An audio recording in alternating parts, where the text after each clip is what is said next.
On International Women's Day, my husband sent me a text message that shattered our 5-year marriage. He wrote, "I am bringing 10 friends over for dinner tonight. Bacon apple pie for Taylor and a traditional French roast chicken for Everline. Do not embarrass me." I simply replied, "Sure."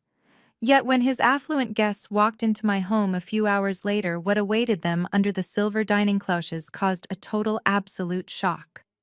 My name is Zara, and at 32 years old I had mastered the art of playing the quiet, supportive wife to Marcus, a man who truly believed my greatest achievement in life was cooking his meals. Before I tell you how this dinner party destroyed his entire reality, let me know where you are watching from in the comments below. Hit the like button and subscribe if you have ever had to remind someone of your true worth. The truth was, I was not just a home cook. I was the secret founder and chief executive officer of Apex Holdings, a multi-million-dollar food and supply chain empire. The conflict started that very morning. I sat at the head of a massive mahogany table inside a glass-walled boardroom overlooking the Manhattan skyline. The sun glared off the polished surface as I reviewed a $50 million acquisition contract. My lead corporate attorney, Ms. Sterling, sat beside me, sliding a gold pen across the table. We were just moments away from purchasing the parent company of the exact real estate firm where my husband Marcus worked as a senior director. Just as my fingers wrapped around the pen, my phone buzzed violently against the wood. I glanced down at the screen. It was Marcus. I read his demanding text message again. Bacon apple pie for Taylor and a traditional French roast chicken for Everline. Do not embarrass me. He did not ask how my day was going. He did not say please. He issued an order to a woman he viewed as his subordinate. Ms. Sterling paused, adjusting her glasses. She caught a glimpse of the illuminated screen and sighed heavily. "Is Marcus throwing another one of his lavish dinner parties, Zara?" she asked. Her voice carried a mix of professional restraint and deep personal annoyance. She knew exactly who Marcus was. She knew that he constantly used our joint bank accounts to fund his luxurious lifestyle, accounts that I secretly replenished every single month while he bragged to his friends about being the sole provider. I set the gold pen down and leaned back in my leather chair. "Yes, he is bringing Taylor and Everline along with 8 other guests," I replied, keeping my voice perfectly level. Taylor was his most toxic business partner, a man who constantly made inappropriate jokes at my expense. Everline was my white sister-in-law, who never missed an opportunity to deliver backhanded compliments about my background, my culture, and the neighborhood where I grew up. Ms. Sterling crossed her arms. "Zara, your husband does not even know that you are about to become his ultimate boss in exactly 10 minutes. Does he still think you are running a small neighborhood catering gig out of the kitchen?" "He thinks I am barefoot in the kitchen waiting for his commands," I said. I picked up my phone and opened the keyboard. I did not write a paragraph explaining my busy schedule. I did not remind him that today was a day meant to celebrate women. I simply typed the word "sure" and pressed send. Then I turned my attention back to the $50 million contract. I picked up the gold pen and signed my name on the dotted line. The ink was dark and permanent. The acquisition was officially complete. I now owned the very ground Marcus walked on. "Congratulations, Madam Chief Executive Officer," Ms. Sterling said, smiling warmly as she gathered the documents. "What is your first order of business for the new quarter?" I stood up, smoothing the front of my tailored suit. "I need a favor, Ms. Sterling. Cancel my afternoon meetings, then I need you to go down to the legal archives and print out 10 specific files. I want full background checks, bank statements, and foreclosure notices. Do not put them in standard manila folders. I want them bound in premium black leather dossiers. Make them look like expensive high-end restaurant menus." Ms. Sterling raised an eyebrow, her smile widening. "Are we serving legal papers for dinner tonight, Zara?" I walked toward the glass door and looked out over the city. "No, Ms. Sterling. We are serving the absolute truth. I am going to give Marcus an unforgettable feast. Have the dossiers delivered to my house by 4 o'clock. I have a dining room table to set." "Before you leave, Madam CEO," Ms. Sterling said, pulling one last beige folder from her leather briefcase. We need to verify the final asset freeze protocol on your joint accounts. Marcus made an unusually large transfer yesterday afternoon, and I want to ensure you are aware of it before we lock his access out completely. I paused with my hand hovering over the brass doorknob. My husband had never been good at hiding his financial incompetence, but his audacity always managed to surprise me. "What did he do this time, Miss Sterling?" I asked. She adjusted her silver-framed glasses and looked down at the highlighted bank statement. He withdrew exactly $100,000 from the primary joint checking account. The funds were wired directly to a luxury auto dealership in Connecticut and a boutique jeweler on Fifth Avenue. I walked back to the mahogany table and leaned against the edge. $100,000. Marcus had always been careless with money, but a six-figure withdrawal in a single afternoon was desperate even for him. "He honestly thinks that money comes from his brilliant stock market investments," I said, shaking my head. "He has no idea that my shell corporation has been quietly depositing those funds every month just to keep his credit score from collapsing." Ms. Sterling flipped the page. The jewelry receipt shows the purchase of a vintage diamond tennis bracelet. The auto dealership invoice is for a down payment on a customized Porsche Macan. "I assume he is not buying these items as early anniversary gifts for you, Zara?" A cold laugh escaped my chest. I looked out the glass walls at the bustling city below. "No, Ms. Sterling. My anniversary is in October, and Marcus does not buy me diamonds. He buys me kitchen appliances and tells me to be grateful. The vintage bracelet and the luxury car are not for me. They are for Everline." Ms. Sterling looked up, her expression shifting from professional detachment to genuine disgust. "Your sister-in-law. Why would your husband spend $100,000 of your hidden money on his brother's wife?" "Because Marcus is infected with a pathological need for validation," I explained. "Everline comes from old money, or at least the illusion of it. She is white wealthy and drips with a suffocating superiority complex that constantly reminds Marcus he is an outsider. His brother David married into her family, and ever since that day, Marcus has been desperate to prove he belongs at their country club table. He buys her lavish gifts under the guise of family investments just to get a pat on the head. He wants her to see him as an equal." "It is pathetic," Ms. Sterling murmured, closing the folder. "He is draining your marital assets to buy the respect of a woman who openly disrespects you." "Everline does not just disrespect me," I said, my voice dropping to a harsh whisper. "She views my existence in her family as a charitable tax write-off. She complains about the smell of my ethnic cooking. She asks if my hair is real every time we sit down for the holidays. And tonight, my husband wants me to roast a chicken for her, while he hands her the keys to a new Porsche, paid for by my sweat and blood." Ms. Sterling tapped her gold pen against the table. "The trap is officially set, Zara. The moment I file these acquisition papers at 5 o'clock, your husband will technically become a low-level employee of your subsidiary company. And the moment I activate the asset freeze at 7 o'clock, his credit cards will turn into worthless pieces of plastic. I want those receipts blown up and printed in high resolution," I instructed, pointing at the folder. "Put the diamond bracelet receipt as the first page in Everline's leather dossier. Put the Porsche invoice directly under it.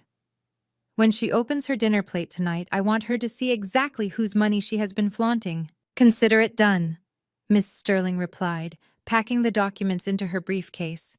"Will you need your private security detail stationed at the house tonight?"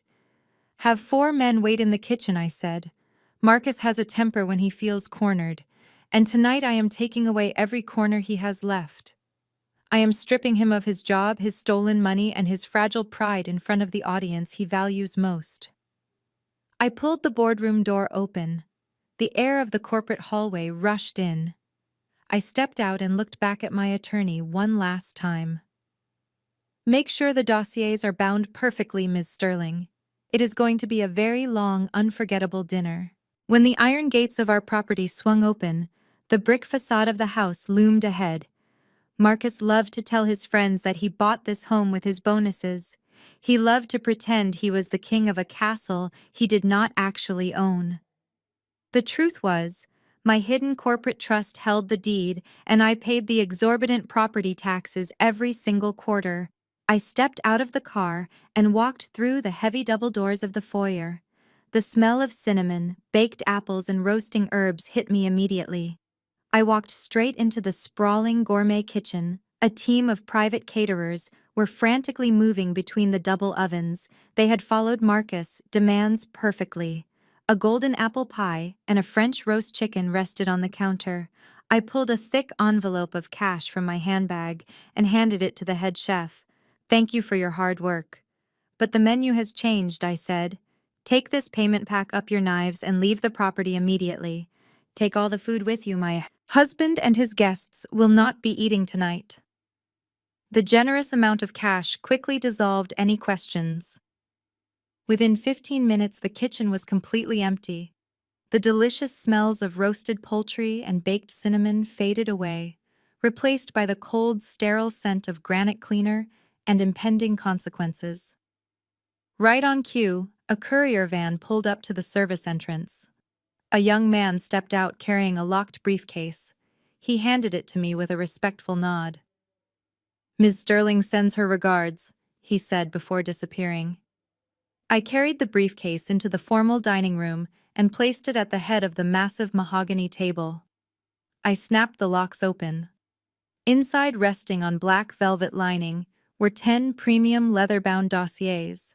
They looked exactly like the expensive tasting menus you would find at a Michelin-starred restaurant.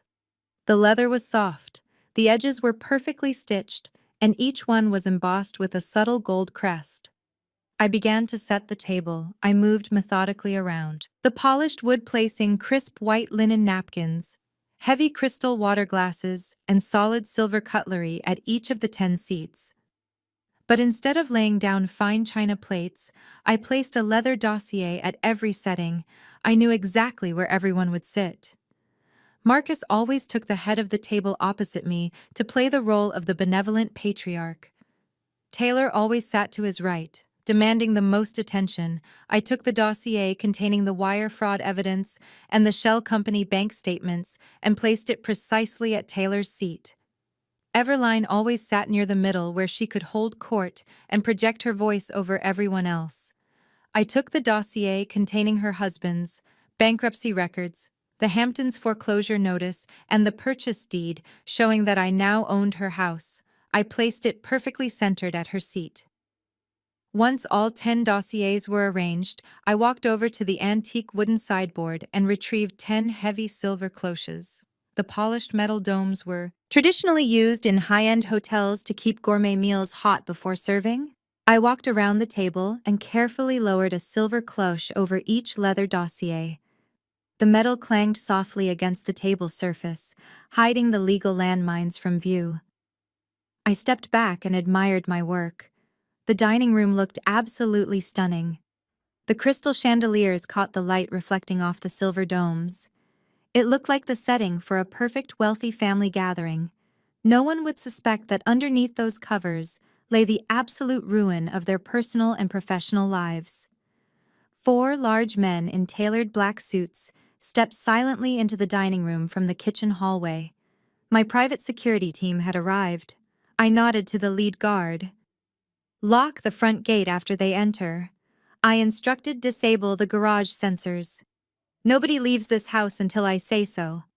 He nodded and motioned for his men to take their positions in the shadows of the hallway. Suddenly, the deep roar of a high-performance engine shattered the quiet evening. I recognized the obnoxious sound of Marcus Aston Martin speeding up the long driveway. The engine cut off abruptly, followed by the slamming of heavy car doors. Through the thick wood of the front doors, I could hear loud, arrogant voices echoing in the stone foyer. Taylor's booming laugh and Everlene's sharp, condescending tone pierced through the walls. My husband and his parasites had arrived expecting a lavish feast. I stood silently at the head of the table, smoothed my dress, and prepared to serve them. I took a slow, deep breath. finally knowing this night would completely change my life forever. The heavy oak front door swung open with a loud thud slamming against the entryway wall. A blast of cold evening air rushed into the warm foyer, carrying with it the overpowering scent of expensive cologne and cheap arrogance. Marcus marched into the house first, leading his pack of guests, like a triumphant king returning to his loyal subjects. His face was flushed from the cold and perhaps a few early drinks at the office. Right behind him was Taylor, his obnoxious business partner, whose booming voice bounced off the high ceiling.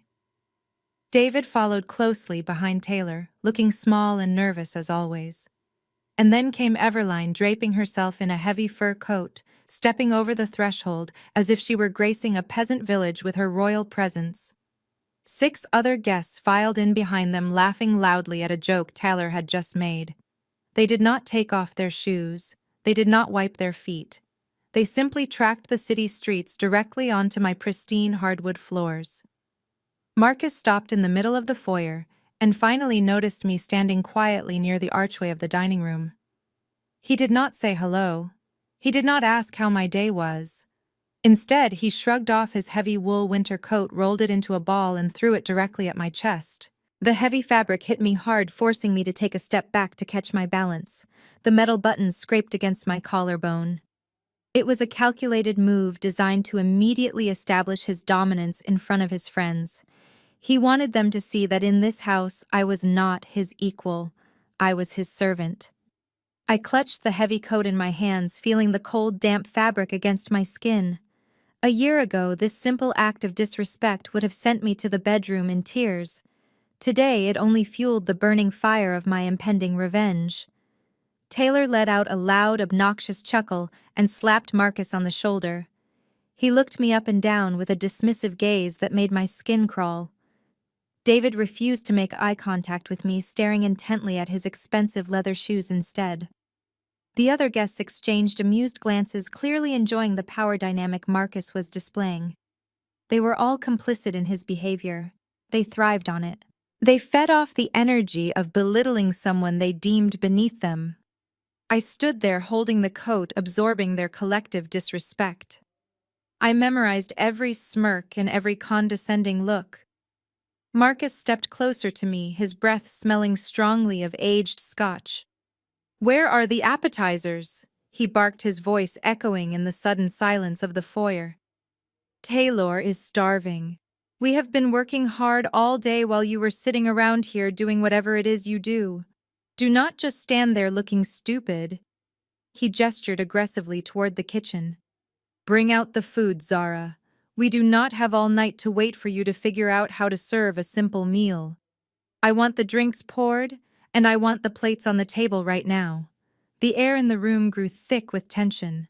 Some of the guests shifted uncomfortably, but no one said a word in my defense.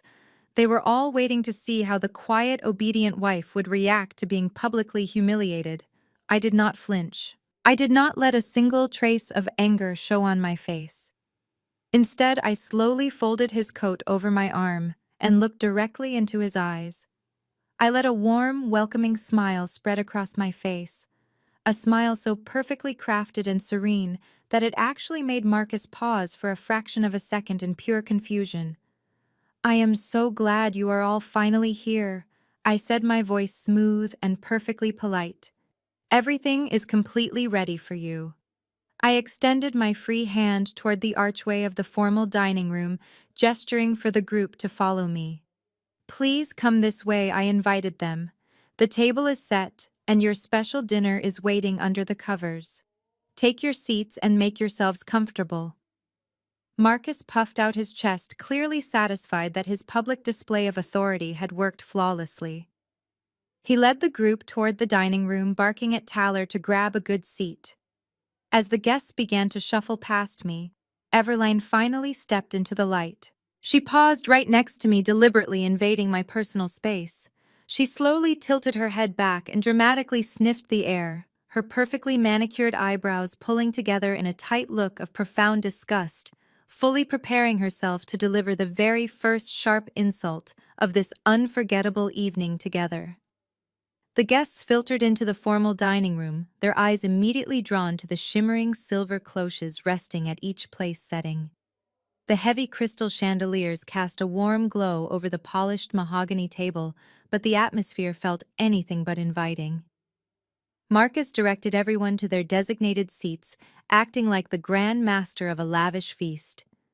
He took his position at the head of the table, gesturing for Taylor to sit to his right. Evelyn glided toward the center seat, her fur coat now draped carelessly over the back of her dining chair. Before even sitting down, she picked up the heavy crystal water glass and held it up to the light. She squinted her eyes, inspecting the pristine rim for imaginary smudges, making sure everyone noticed her high standards. Finding none, she set the glass back down with a sharp clink and finally took her seat. She crossed her legs and folded her hands over the crisp white linen napkin, resting her elbows on the table in a display of complete entitlement. She looked around the room, taking in the elegant decor, before her gaze finally landed on me, standing quietly at the opposite end of the table. "I hope you did not use too much of that ethnic seasoning," Zara Everline said, her voice cutting through the low murmur of the other guests. She offered a tight, condescending smile that did not reach her cold blue eyes. "Marcus promised me a traditional French roast chicken tonight. You know our stomachs are quite sensitive to cheap ingredients. I really cannot handle anything too heavy or overpowering. It ruins the evening for everyone." The room went completely silent. David, her husband, visibly cringed and stared down at the silver cloche in front of him, pretending he had not heard his wife openly insult the host. Taylor leaned back in his chair, looking highly amused by the confrontation. Marcus did not correct her. He did not defend me at all. Instead, he took a sip of his water and offered Everline an apologetic look, as if my heritage was an unfortunate inconvenience he had to constantly manage to keep his friends comfortable. I felt a familiar sting of anger flare in my chest, but I kept my breathing steady. I had spent years swallowing these exact same microaggressions. Everline loved to use words like ethnic and cheap to remind me that no matter how big this house was, she still viewed me as someone who did not belong in her elite social circle. In the past, I would have scrambled to reassure her that I followed the French recipe perfectly. I would have desperately sought her approval, but tonight was incredibly different. Tonight, the raw ingredients I prepared were not meant to be easily digested by people like her. I rested my hands lightly on the back of my chair and met her gaze with absolute, unwavering confidence. "Do not worry, Everlane," I replied, my voice completely smooth and devoid of any defensive tone. "I can assure you that absolutely nothing on this table tonight is cheap. In fact, I spent a great deal of time and a massive amount of money gathering the very best ingredients for you. Everything has been prepared specifically for your delicate palate. I think you will find the main course to be authentic and completely transparent. It is a recipe that has been developing for a very long time right under your nose." Everline blinked, clearly taken aback by my calm, assertive tone. She was used to me shrinking under her pointed insults. She opened her mouth to deliver another backhanded comment, perhaps a nasty remark about my lack of formal culinary training, but the words died in her throat. She shifted uncomfortably in her leather chair, suddenly unsure of how to navigate a version of me that absolutely refused to play the role of the intimidated victim. Marcus frowned heavily, picking up on the subtle shift in the power dynamic. He hated when I spoke back to his guests. He opened his mouth to reassert control, to command me to stop talking and start serving, but he was abruptly interrupted. The loud clanking of heavy metal against crystal rang out sharply from the right side of the dining table. Taylor was impatiently tapping his thick silver salad fork against his water glass. He scowled at me, his face turning red with extreme annoyance. "Enough talking," he barked, slamming the fork down onto the table. "I did not come here to listen to two women bicker about spices. I came here tonight just for real food. Marcus told me you spent all afternoon baking. Just stop standing there like a useless statue and do your job. Tell me, where is the apple pie?" Taylor stared at me, his silver fork still clutched tightly in his massive fist. His demand hung in the air, heavy and incredibly disrespectful. Marcus immediately backed him up, eager to please his toxic business partner. Stop playing these stupid games, Zara, Marcus snapped, his voice cracking like a whip across the elegant dining room. Taylor asked you a very simple question. We have been waiting long enough. Take off these ridiculous metal covers and serve the hot food before I completely lose my temper. I did not move toward the kitchen to fetch a serving spoon. Instead, I slowly walked to the very head of the mahogany table, taking the empty space directly opposite my husband. I stood perfectly tall, smoothing the expensive black fabric of my custom-tailored dress. I let my cold eyes wander over the faces of the 10 privileged people sitting inside my house. They looked back at me with varying expressions of annoyance, profound confusion, and blatant mockery. Did you know that today is International Women's Day? I asked, my voice echoing softly against the high vaulted ceiling. A collective groan rippled through the seated guests. David rolled his eyes dramatically and took a large, desperate gulp of his red wine. Everline let out a sharp, theatrical sigh, as if my words were physically painful for her to endure. It is a day meant to recognize the silent, unseen labor of women.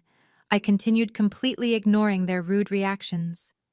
For generations, women have been expected to stand quietly in the background. We are expected to cook the elaborate meals, clean up the massive messes, and secretly fund the fragile egos of the men who falsely claim to lead us. We are expected to smile brightly, while our own financial resources are drained to support the grand illusions built by those sitting at the head of the table. Marcus slammed his open hand down on the polished wood. "What is wrong with you?" he hissed, his face turning a deep shade of crimson red. "Are you drunk on the cooking wine? Shut your mouth right now and serve the meal. You are embarrassing me in front of my most important colleagues." I kept my icy gaze locked on his face. "I am not embarrassing you, Marcus," I said, my tone dropping to a chilling whisper that carried through the silent room. "I am simply serving the ultimate truth. There is an old saying about reaping what you sow. For 5 entire years, I have planted seeds of extreme patience. I have watered the soil of this marriage with my own hidden resources while you proudly harvested all the credit. But the harvest season is finally here. Tonight, every single person sitting at this table is going to consume exactly what they have rightfully earned. Nothing more and nothing less. You demanded a feast. I have prepared a banquet of absolute reality." The guests exchanged highly confused and mocking glances. One of Marcus' colleagues whispered something foul to his wife, and she stifled a nasty laugh behind her linen napkin. They genuinely thought I was having a mental breakdown. They thought the pressure of being a perfect domestic servant had finally cracked my mind. Everline leaned over to David and muttered loud enough for the entire room to hear clearly. "I told you she was deeply unstable. This is exactly what happens when you marry someone with absolutely no class." Marcus stood up abruptly, his heavy chair scraping violently against the hardwood floor. He pointed a trembling, furious finger directly at me. "I am giving you one last warning, Zara," he shouted, his chest heaving with anger. "If you do not stop this insane rant right now, I will send you straight to the bedroom. You will stay up there until everyone leaves, and we will have a very serious conversation about your terrible behavior tomorrow. You are acting exactly like a hysterical child." I looked at the furious man I had married, the man who truly believed he held all the power in this room. He was trying to banish me to my room as if I were a disobedient teenager. He thought his booming voice and aggressive posture would force my instant compliance. He was incredibly wrong. I did not argue with his hollow threat.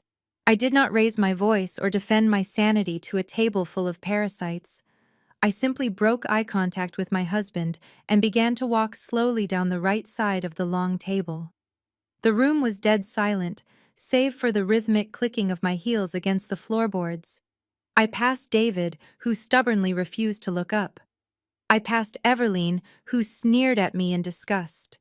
I stopped right next to Taylor.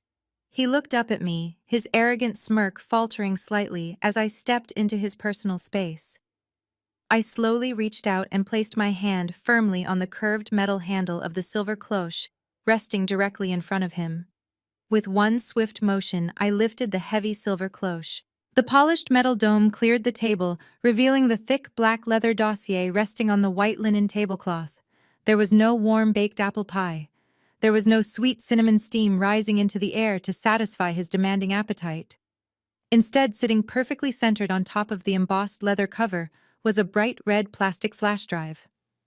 Underneath the drive, a thick stack of financial bank statements printed on crisp white paper spilled out from the dark folder.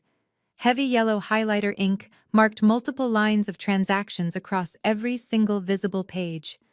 Taylor stared at the red flash drive for a long moment. He blinked his thick eyelashes several times, as if trying to adjust his vision to a sudden bright light. A slow, uncertain grin crept across his face, and he let out a short, highly nervous laugh. "What is this, Zara?" he asked, looking back up at me with a condescending smirk. "Is this some kind of twisted corporate joke? Did Marcus put you up to this little stunt? Because if he did, it is not very funny at all. I am incredibly hungry from working all day, and I absolutely do not have the patience for your bizarre parlor games." I did not smile back at him. I reached down and picked up the very first page of the highlighted bank statements, holding it up to the light of the crystal chandelier. "This is your special dessert, Taylor," I said, keeping my voice absolutely flat and devoid of any emotion. "Let us take a close look at the ingredients together." I looked down at the highlighted numbers and began to read aloud, clearly and slowly. Account routing number, ending in 4729. Registered to a limited liability company called Blue Horizon Consulting. Date of initial incorporation, March 14th, exactly 3 years ago. Taylor immediately stopped laughing. His face went entirely slack, losing all of its previous arrogant color. Across the long dining table, Marcus suddenly dropped his crystal water glass. It hit the mahogany wood with a heavy, sickening thud, spilling ice and cold water all over his expensive suit pants, but he did not even move to wipe it up. I turned to the second page and continued reading the undeniable evidence. Monthly deposits of exactly $45,000 wired from the local union pension fund directly into the Blue Horizon corporate account. From there, the stolen funds are immediately transferred via wire fraud to a secondary offshore blind trust located in the Cayman Islands. Would you like me to read those specific offshore account numbers too, Taylor, or do you already have them memorized for your retirement plan? The elegant dining room suddenly felt like all the oxygen had been instantly sucked out of the air. Everline stared at Taylor, her mouth hanging slightly open in pure, unadulterated shock. David shifted his eyes back and forth between Marcus and his business partner, sensing the immense legal danger radiating through the room. The other 6 wealthy guests sat completely frozen in their heavy wooden chairs, paralyzed by the sudden revelation of severe federal financial crimes being loudly announced over a dinner table. "You are supposed to be a senior partner at a highly respected commercial real estate firm," Taylor, I said, dropping the heavy paper back onto the table. "Yet you and my husband have spent the last 36 months quietly siphoning millions of dollars from the retirement funds of hardworking union construction workers. You purposely set up fake vendor contracts. You billed the vulnerable pension fund for phantom consulting services that absolutely no one ever performed. And then you funneled that stolen money straight into your own pockets to fund your expensive sports cars, your luxury island vacations, and your pathetic gambling habits." Marcus finally found his voice. He stood up quickly, gripping the sharp edge of the table until his knuckles turned completely white. "Shut up, Zara!" he yelled, his voice shaking with absolute terror and desperate rage. "Shut your mouth right now before you ruin everything. You do not know what you are talking about. You broke into my private home office and you stole highly confidential client files. That is a federal crime. I will have you arrested and thrown in prison for corporate espionage." I slowly turned my calm gaze to my panicked husband.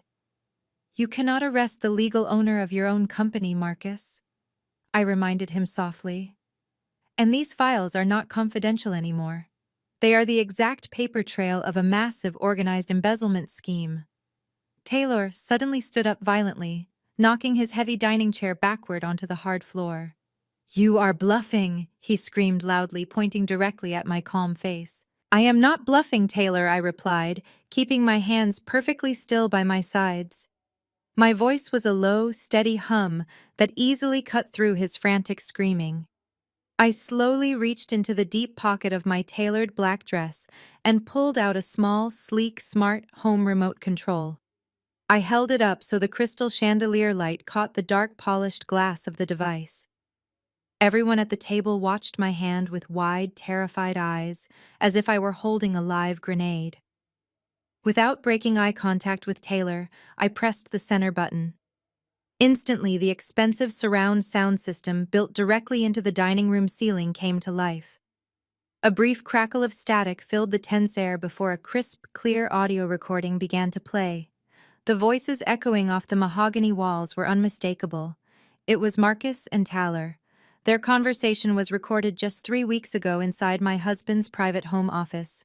The same office I supposedly never entered because I was too busy cleaning the kitchen. "We need a fall guy," Taylor's recorded voice boomed through the overhead speakers, sounding cold and incredibly calculating. "The union auditors are asking too many questions about the Blue Horizon invoices. If they dig deep enough, they will find the Cayman accounts, and we are both going to federal prison." "Then we give them a target," my husband's voice replied from the speakers, sounding desperate and cowardly. "What about young Michael from the accounting department? He is inexperienced, and he just signed off on the last batch of quarterly expense reports without double-checking the vendor list. We can easily manipulate the digital timestamps to make it look like he authorized the offshore wire transfers. We bury him with fake emails and we walk away clean." "He is a 24-year-old kid with a newborn baby," Taylor's voice answered with a cruel laugh. "He will not have the money to hire a good defense lawyer. He will take a plea deal just to reduce his sentence. It is the perfect setup, Marcus. We pin the missing millions entirely on Michael, and we shut down Blue Horizon before the federal investigators even know what hit them." I pressed the center button again, and the audio abruptly cut off, plunging the dining room back into a suffocating dead silence. The heavy truth of their incredibly malicious plot hung over the dinner table like a toxic cloud. They were not just stealing money from hardworking people. They were actively conspiring to completely destroy the life of an innocent young father just to protect their own greedy interests. The expressions around the table shifted from confusion to pure horror. David stared at his brother with complete disgust. Everline looked physically sick, her face entirely drained of color as she finally realized the massive scale of the criminal enterprise funding her luxurious lifestyle. The other 6 guests subtly pushed their heavy chairs away from the table, desperate to distance themselves from the radioactive fallout of this dinner party.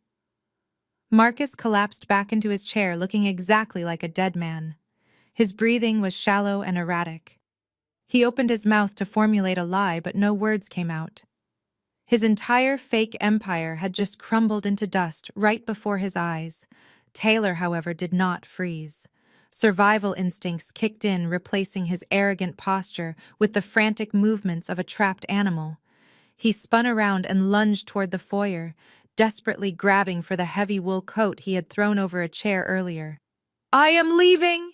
he shouted frantically, stumbling over his own expensive leather shoes. "You are completely insane, Zara. I am not staying here to listen to these fabricated recordings. I am calling my legal team right now." I remained perfectly still at the head of the table. I did not run after him. I did not raise my voice to stop him. Instead, I simply opened the security application on my mobile phone and pressed the red lockdown icon. A loud mechanical hum vibrated through the walls of the dining room.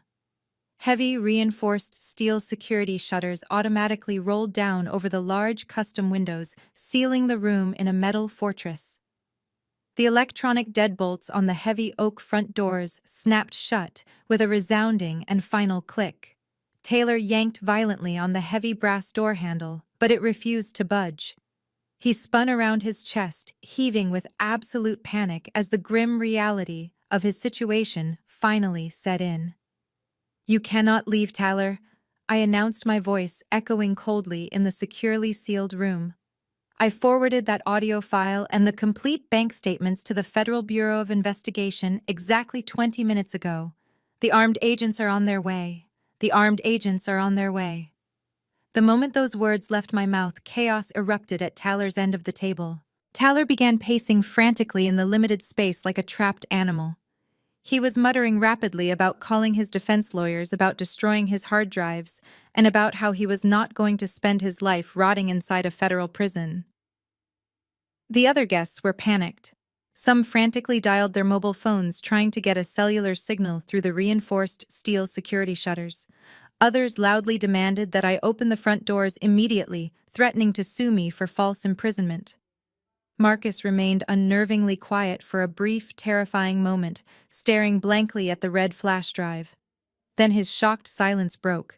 He lunged forcefully across the polished mahogany table, knocking over crystal water glasses and silver cloches in his desperate path. He grabbed my left arm violently. His thick fingers dug deeply into my bare skin, his grip incredibly tight and completely unforgiving. His eyes were entirely wild with a dangerous mixture of intense fear and uncontrollable rage. "Listen to me, everyone," Marcus yelled, physically turning his head to address his terrified colleagues. "Do not listen to a single word she says. Zara is completely mentally unstable. She has been suffering from severe clinical paranoia for months. She used artificial intelligence software to doctor that audio recording. None of it is real. She is having a massive psychotic break right in front of us, and we need to remain calm." He tightened his bruising grip on my arm, trying to aggressively force me into frightened submission. "She fabricated those detailed bank statements because she is insanely jealous of my corporate success," Marcus continued, his voice echoing loudly. "She is a very sick woman who needs immediate psychiatric help. There is absolutely no union pension embezzlement, and there is definitely no federal investigation happening here today. She is just trying to destroy my professional reputation." I did not pull away from his painful grasp. I did not scream for help or beg him to let me go. I simply looked down at his heavy hand gripping my arm and then looked directly back into his sweating face. "You are sweating profusely, Marcus," I noted calmly, my steady voice easily slicing right through his frantic lies.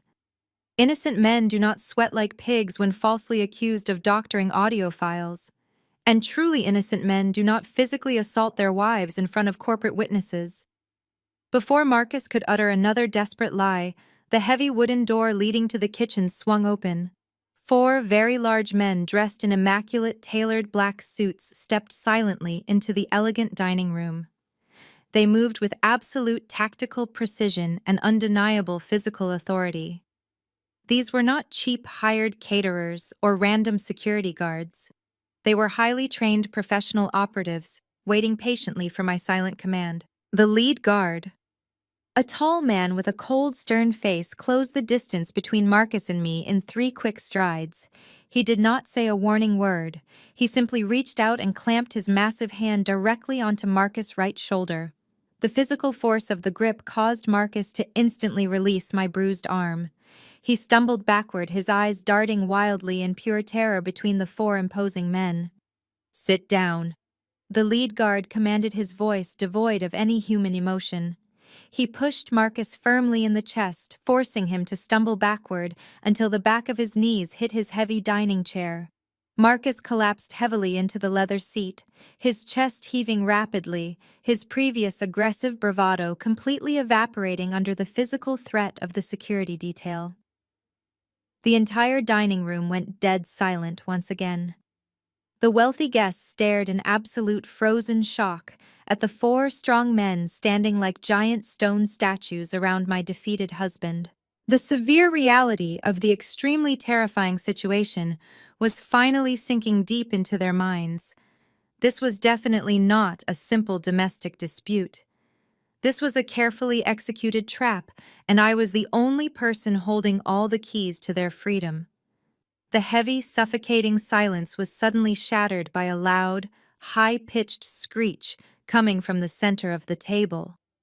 Everline stood up abruptly, her face completely pale and contorted with extreme aristocratic indignation. She pointed a visibly trembling manicured finger directly at Marcus and then turned her highly furious gaze to her cowardly husband David. "David, do something!" Everline shrieked, her voice cracking violently with sheer panic. "I cannot believe you dragged me into this complete nightmare. Fire Marcus right now. Strip him of his corporate title and get us out of this terrifying house immediately. I absolutely refuse to sit here and eat my dinner tonight in a complete madhouse." Everline snatched her incredibly expensive fur coat from the back of her heavy leather dining chair. She slung it forcefully over her shoulder with an exaggerated motion of extreme disgust.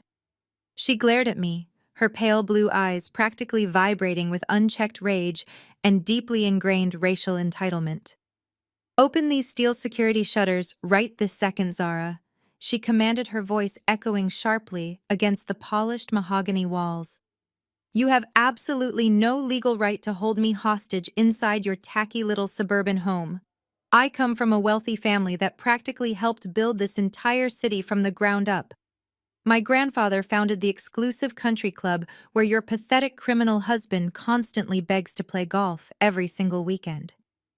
If you do not unlock that front door immediately, my powerful family lawyers will completely destroy your entire pathetic life. They will bury you in so much aggressive litigation that you will be entirely bankrupt and living on the streets by tomorrow morning." David reached out with a violently trembling hand, trying to gently grab his wife's arm. "Please, Everline, just sit down and be quiet," he whispered desperately, clearly terrified of the 4 incredibly large security guards standing silently nearby.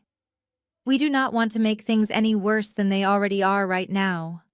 Everline violently jerked her arm away from her weak husband. "Do not! You dare tell me to be quiet, David!" She snapped, her face flushing a deep shade of indignant, angry red. "I am not going to cower in fear just because this arrogant woman hired some cheap muscle to intimidate us over a dinner table. She is absolutely nothing. She has always been nothing but a mistake. She is just a glorified housemaid who got incredibly lucky when Marcus decided to drastically lower his high standards. I am going back to my massive estate in the Hamptons tonight, and I am never stepping foot in this hideous house ever again." I listened to her completely unhinged rant without interrupting a single word. Her desperate need to loudly assert her social superiority was entirely predictable and remarkably pathetic. I slowly began to walk down the left side of the long, polished dining table. My heels clicked rhythmically against the dark hardwood floor, measuring the heavy, suffocating silence that immediately followed her loud, arrogant outburst. I casually passed the highly terrified corporate guests, who were now pressing themselves tightly against the high backs of their chairs. I walked directly behind David, who was staring down at his empty porcelain plate, looking entirely defeated and physically sick. Finally, I stopped moving when I was standing directly behind Everline. I could easily smell the strong floral scent of her incredibly expensive designer perfume. It was a thick, suffocating fragrance meant to cleverly mask the incredibly ugly reality of her deeply toxic personality. "You are deeply obsessed with the grand illusion of your own superiority." "Everlyn," I said, my voice low and dangerously calm, just inches from her right ear. She stiffened instantly, her narrow shoulders tensing defensively under the heavy fur coat, but she stubbornly refused to turn around and look at my face. "You walk into my private home and you openly insult the hot food I prepare.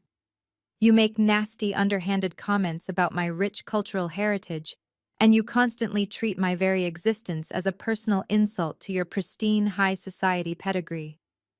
You honestly believe that your precious generational wealth makes you completely untouchable by the normal rules of human decency." Everline let out a short, highly bitter laugh. "It actually does make me untouchable," she sneered, staring straight ahead at the polished silver cloche resting on the table directly in front of her. "You can lock all the doors and play your little security guard games all night long, Zara, but it changes absolutely nothing about who we are. Tomorrow morning I will wake up in my $10 million beachfront mansion, and you will still be trapped in this miserable, pathetic little life, serving a corrupt man who steals money just to buy me vintage diamond bracelets." I smiled a cold, entirely humorless smile, looking down at the top of her perfectly styled, expensive blonde hair. You are incredibly confident about a lavish future that simply does not exist anymore, I told her smoothly without raising my voice. You loudly boast about your untouchable status, but your entire reality is built on a crumbling, weak foundation of hidden lies and massive unpaid debts.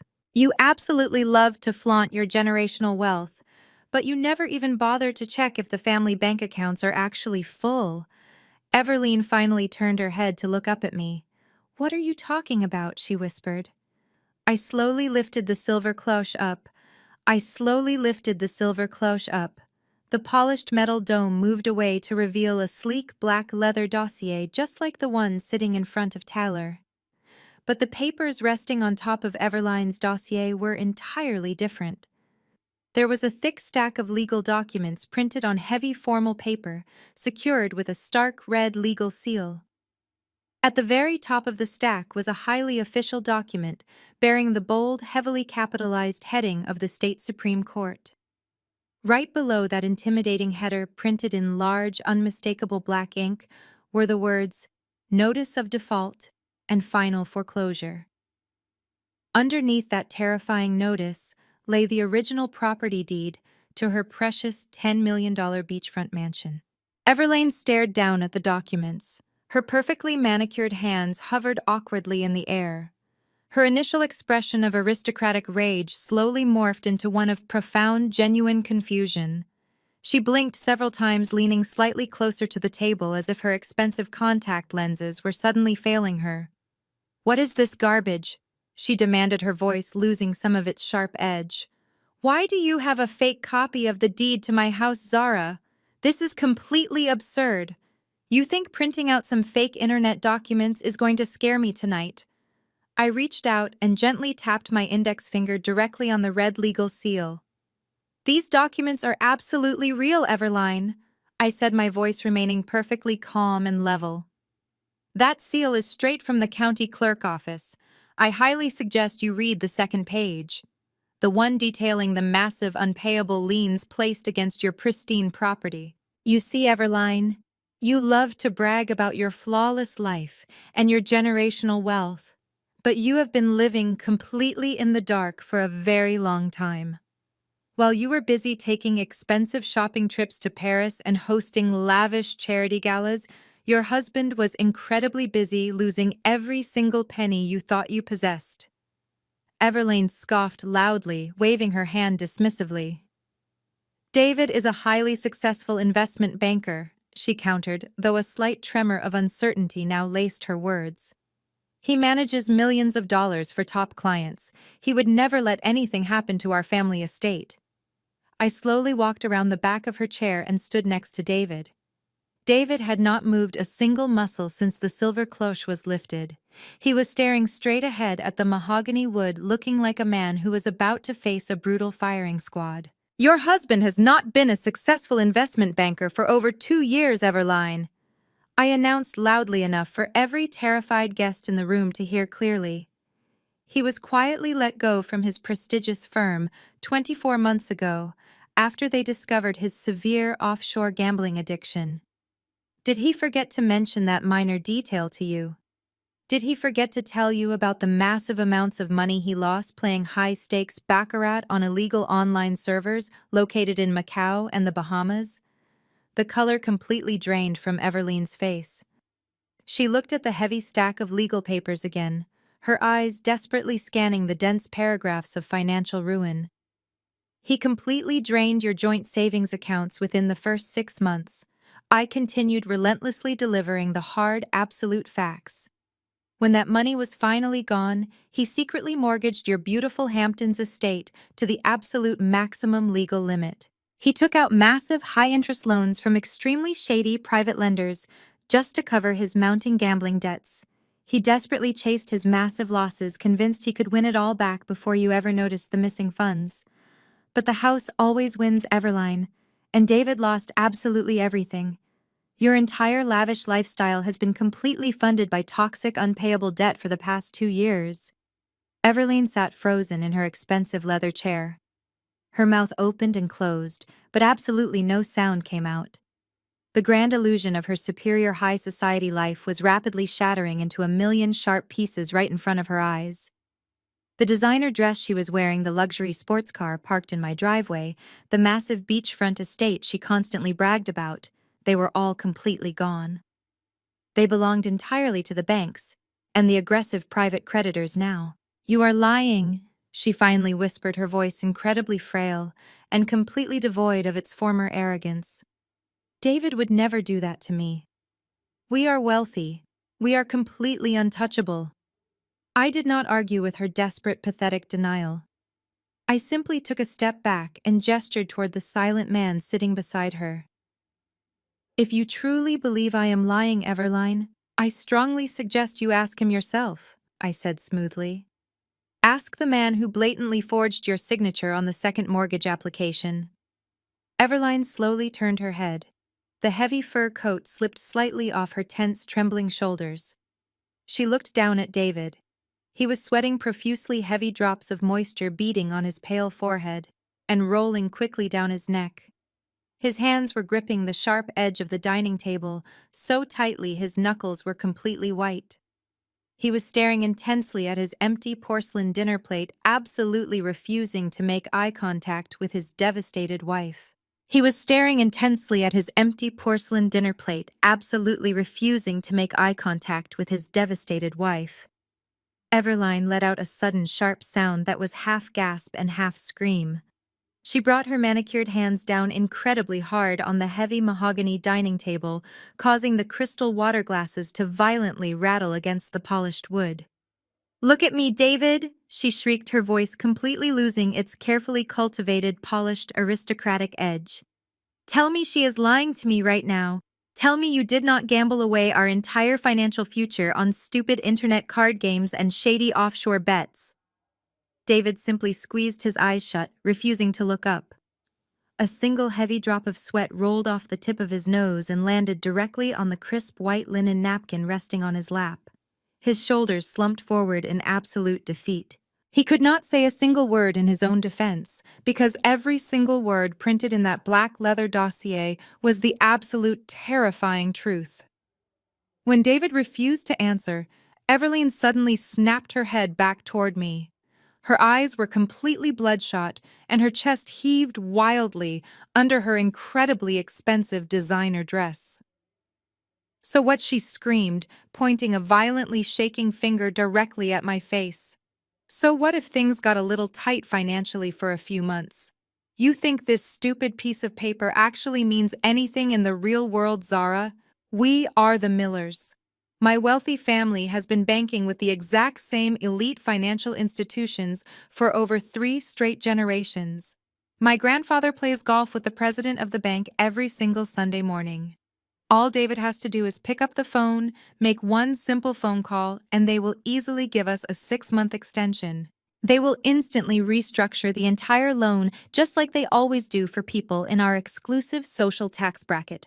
We are completely untouchable, and you are just a bitter, jealous woman trying to scare us with standard legal paperwork." I slowly shook my head, feeling a deep, profound sense of satisfaction wash over me. I looked at her with pure, unadulterated pity.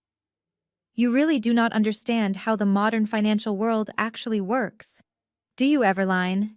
I said, keeping my tone completely even and perfectly calm. "The prestigious bank your grandfather played golf with does not own your massive toxic mortgage anymore. They dropped your highly defaulted account many months ago. When a borrower completely stops paying on massive high-interest luxury loans, the bank absolutely does not care about your precious family name or your elite country club memberships. They only care about aggressively cutting their immediate financial losses. They bundle up the bad debt, and they sell it off to the highest bidder at a very steep discount." Everline blinked rapidly, her false aristocratic confidence beginning to violently crack once again. "What are you talking about?" she demanded, her voice shaking with fresh panic. "The bank would never dare sell our historic family mortgage to some random stranger."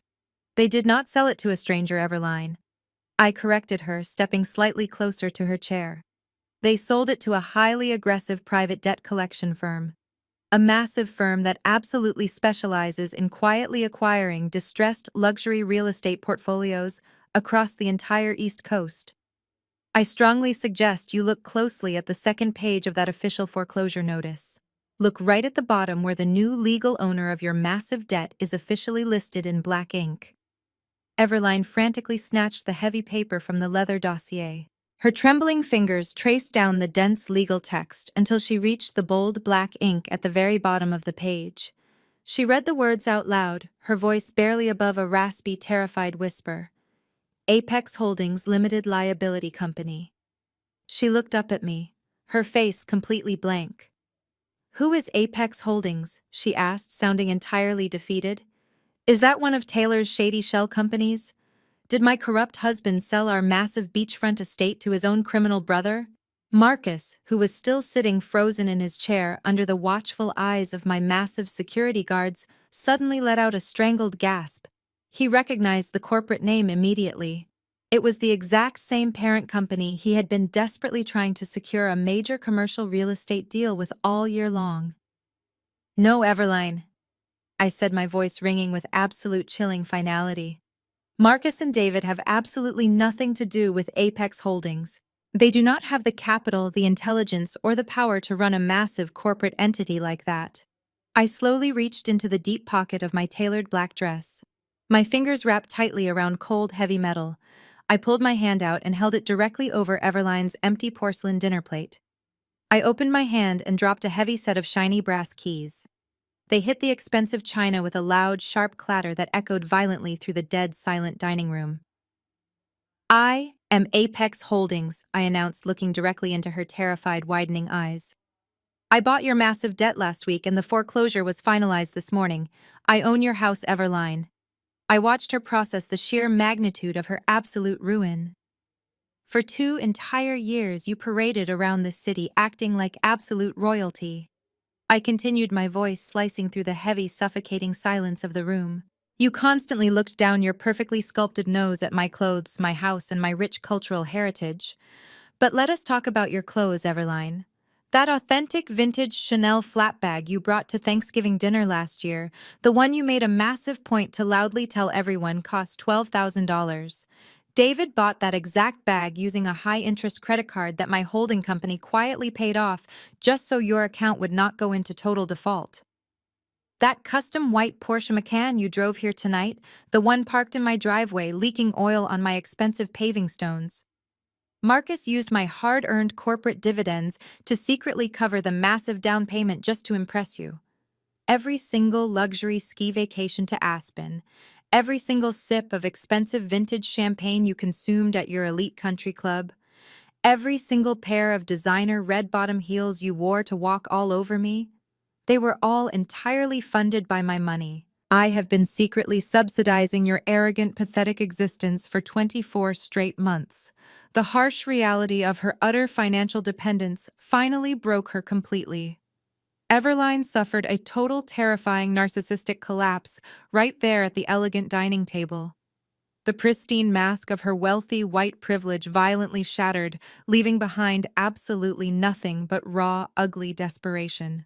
She let out a guttural, animalistic scream that echoed sharply against the crystal chandeliers above us. "You filthy, lying witch!" she shrieked, her face twisting into a hideous mask of pure, unfiltered hatred. She grabbed the sharp edge of the mahogany table, pushed off forcefully with her expensive heels, and lunged violently across the space separating us. Her manicured fingers were curled into vicious claws, aimed directly at my eyes. I did not even blink. I did not need to step back. Before she could even cross halfway, the lead security guard moved with terrifying, blinding speed. He stepped smoothly in front of me, raising one massive, solid arm to block her frantic path. Everline crashed hard into him, like a fragile, panicked bird hitting a thick, solid brick wall. The severe physical impact knocked the breath entirely out of her lungs. The guard easily grabbed her by the trembling shoulders and forcefully shoved her back toward her designated seat. She stumbled wildly, her expensive heels twisting painfully underneath her shifting weight, until she crashed heavily back into her thick leather dining chair. Humiliated, physically restrained, and entirely stripped of her false power, Everlane completely lost her mind. She desperately needed a physical target for her explosive, unhinged rage, and she immediately found the closest, weakest one available. She whipped her blonde head around and locked her crazed eyes on her cowardly husband. David was still cowering in his seat, trembling uncontrollably and sweating profusely. "You pathetic, useless loser!" Everline screamed at the absolute top of her lungs. She scrambled frantically to her feet, leaned aggressively over the table, and slapped him directly across the face. The sharp, violent smack echoed like a gunshot through the silent dining room. David gasped, raising his shaking hands to protect his face, but she slapped him again, even harder this time. "You completely ruined my life!" She wailed, heavy tears of pure, narcissistic rage finally streaming down her flushed cheeks, completely ruining her expensive, flawless makeup. "You promised me a perfect, wealthy life, and you threw it all away on stupid, illegal gambling websites. You made me completely dependent on this despicable woman." She hit him a third time, her heavy diamond rings tearing a small, bloody scratch across his pale, sweating cheek. The other wealthy guests watched in horrified, absolute silence, entirely paralyzed by the brutal domestic violence unfolding right in front of their eyes. Marcus sat completely frozen in his chair, too terrified of my security guards to intervene and save his own brother. I watched the pathetic spectacle for a few long moments before I finally decided to put an end to her miserable performance. I raised my hand slightly, and the security guards immediately stepped forward, pulling the hysterical, screaming woman away from her bleeding husband. "Stop screaming, Everline!" I commanded, my voice cutting sharply through her chaotic, endless wailing. "You are completely wasting your breath here, and you are running out of valuable time." She struggled weakly against the massive guard holding her arms, but stopped yelling, panting heavily, as she glared at me with absolute venom. "You really think the worst part of your night is finding out I own your mortgage?" I asked her, a cold, confident smile finally touching my lips. "You are severely mistaken. The foreclosure was legally finalized early this morning, which means you are officially trespassing on my private property. Right at this very second, the county sheriff is standing at your Hamptons estate with a professional eviction crew. They are currently drilling through your expensive custom locks and throwing your designer clothes into garbage bags right on the front lawn." While Everline sat there completely paralyzed by the image of her expensive life being tossed onto the grass, a sudden scraping noise drew my attention toward the far end of the dining table. Two of Marcus' corporate colleagues' men, who had happily eaten my food and laughed at my expense for years, were slowly pushing their heavy wooden chairs backward.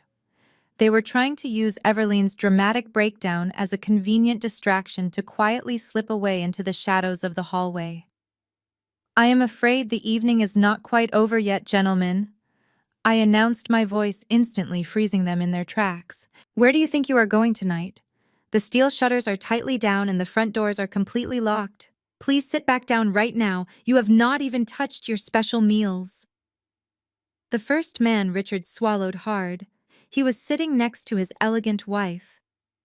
"Open your cloche, Richard," I commanded, pointing directly at his plate. He hesitated, his hands trembling visibly under the bright crystal lights. When he finally lifted the silver dome, his wife let out a sharp, terrified gasp. Resting on top of his black leather dossier was a thick stack of high-resolution glossy photographs. I did not even need to read the financial documents for him. The pictures completely spoke for themselves. They clearly showed Richard walking into a luxury boutique hotel downtown, arm in arm with his 22-year-old administrative assistant. Underneath the explicit photos were printed copies of the incredibly expensive hotel receipts and the thousands of dollars in diamond jewelry he had purchased for his young mistress, using his corporate expense account. His wife snatched the photos from the table, her eyes widening in absolute horror and pure betrayal. "You told me you were working late on the corporate merger," she screamed, hitting him forcefully on the shoulder with her expensive designer clutch purse. "I gave up my entire career to raise your children, and you are spending our money on a girl who is barely out of college." Richard scrambled backward, knocking his chair over, trying desperately to avoid his wife's furious blows. While Richard's wife began loudly demanding an immediate divorce right there at the dinner table, I calmly turned my attention to the second man trying to escape. Bradley was the senior portfolio manager at Marcus' firm, and a man who prided himself on his untouchable financial brilliance. "Open yours, Bradley," I instructed, my tone offering absolutely zero mercy to him. He practically ripped the silver dome off his plate, desperately hoping to find something less damaging than what his colleague just received. Instead, he found a thick stack of printed email chains and highly confidential financial spreadsheets. "You dumped 50,000 shares of a major tech startup exactly 2 days before they announced a massive product recall," I explained smoothly, watching his arrogant face turn a sickly shade of pale gray. "You used illegal insider information provided by a corrupt board member, and you arrogantly thought you covered your digital tracks perfectly, but you did not cover them well enough." I forwarded that exact email chain to the Securities and Exchange Commission earlier this afternoon. They freeze corporate accounts much faster than the Federal Bureau of Investigation, Bradley. Your entire offshore portfolio is probably completely locked down right now. You are going to lose your financial licenses, your luxurious home, and your freedom. Bradley let out a pathetic whimper, clutching his chest as if having a heart attack. He slumped forward, resting his head on the polished wood, absolutely devastated. Richard's wife was now screaming hysterically, throwing the glossy infidelity photos directly into her cheating husband's face as he begged her to lower her voice. Everline was still sobbing loudly into her hands while David sat beside her, staring blankly at the wall, completely broken and defeated by his massive gambling debts. Taylor was pacing frantically near the locked front door, muttering insanely to himself about hiring the best criminal defense attorneys in the country to fight the federal fraud charges. Marcus was slumped in his chair, utterly paralyzed, watching his entire fake world collapse in absolute ruins before him. The elegant dining room had completely devolved into a chaotic, brutal war zone of loud yelling, bitter crying, and vicious accusations. The people who had walked into my home acting like untouchable royalty were now tearing each other apart like desperate wild animals trapped in a cage. I slowly walked back to my seat at the head of the table. I picked up my heavy crystal glass filled with incredibly expensive red wine. I took a slow, deliberate sip, savoring the rich, complex flavor, as I stood in complete silence and proudly watched the absolute destruction of my arrogant enemies. As I lowered my wine glass, the sudden sharp sound of shattering crystal echoed through the room. Marcus had finally snapped out of his paralyzed state. His face was a deep, violently flushed red, an ugly color fueled by absolute humiliation and desperate rage. He raised both of his heavy fists and brought them crashing down onto the polished mahogany table with terrifying force. The violent impact sent a crystal water glass toppling over, instantly shattering it into dozens of sharp, jagged pieces across the white linen tablecloth. Water and broken glass spilled dangerously close to his empty porcelain plate, but he did not care. He was breathing heavily, his chest heaving as he glared at me with pure, unadulterated hatred. "You think you have won, Zara?" he screamed, his voice cracking with intense fury. "You think you can just orchestrate this entire insane theatrical production and completely ruin my professional life without facing any severe consequences? You are nothing but a delusional high school educated home cook who somehow managed to get incredibly lucky." I set my wine glass down and looked at him, maintaining my absolute composure. He pointed a trembling, bloody finger at me, having cut his own knuckle on the shattered crystal glass. "You stood in my kitchen for 5 years, making my meals and washing my clothes," he continued, shouting at the top of his lungs. "You do not have the basic intelligence to build a massive corporate empire like Apex Holdings entirely on your own. You clearly hired some shady lawyers and used my hard-earned money to fund this entire pathetic revenge fantasy, but you made a massive, fatal mistake tonight, Zara. You completely forgot who you are married to. I am married to a cowardly man who steals from union pension funds." I replied, my voice completely smooth and unaffected by his aggressive outburst. Marcus slammed his hand on the table again, ignoring the sharp pain. "I am a senior director at a highly prestigious commercial real estate firm," he roared desperately, trying to reclaim his shattered authority in front of his ruined colleagues. I know exactly how corporate law works. I know exactly how marital assets are divided in this state. If you truly own Apex Holdings, and you built it during our 5-year marriage, then guess what, my sweet delusional wife? Half of that multi-million-dollar corporate empire legally belongs to me. David and Everline briefly stopped their vicious arguing, turning their heads to listen to Marcus. A tiny, pathetic glimmer of false hope flashed across Everline's tear-stained face. If Marcus could successfully sue me for half of my massive fortune, then maybe he could pay off David's disastrous gambling debts and save her precious Hamptons estate. I am filing for divorce the absolute second I walk out of this house, Marcus declared, puffing out his chest with a false sense of immense power. I am going to hire the most ruthless, aggressive divorce attorneys in the entire country. They are going to completely tear apart your hidden shell companies and expose every single financial secret you have been keeping from me. I am going to take half of your corporate dividends, half of your real estate portfolio, and half of every single penny you have hidden in your secret bank accounts. By the time my legal team is completely finished with you, Zara, you will be entirely bankrupt and begging for a minimum wage job sweeping the floors of my new office. The room fell completely silent once again. The terrified guests watched closely, waiting to see how I would react to his massive legal threat. Marcus stood tall, breathing heavily, a smug, arrogant smirk slowly returning to his flushed face. He genuinely believed he had just played a brilliant, unbeatable trump card. He honestly thought the American legal system would automatically protect his toxic male ego and reward his years of financial abuse. You are incredibly predictable, Marcus, I said slowly, shaking my head in pure, genuine pity. You always rely on threats of legal action when you completely lose control of a situation, but you are forgetting one extremely important detail about our marriage. I reached my hand into the thick leather dossier resting safely beside my dinner plate.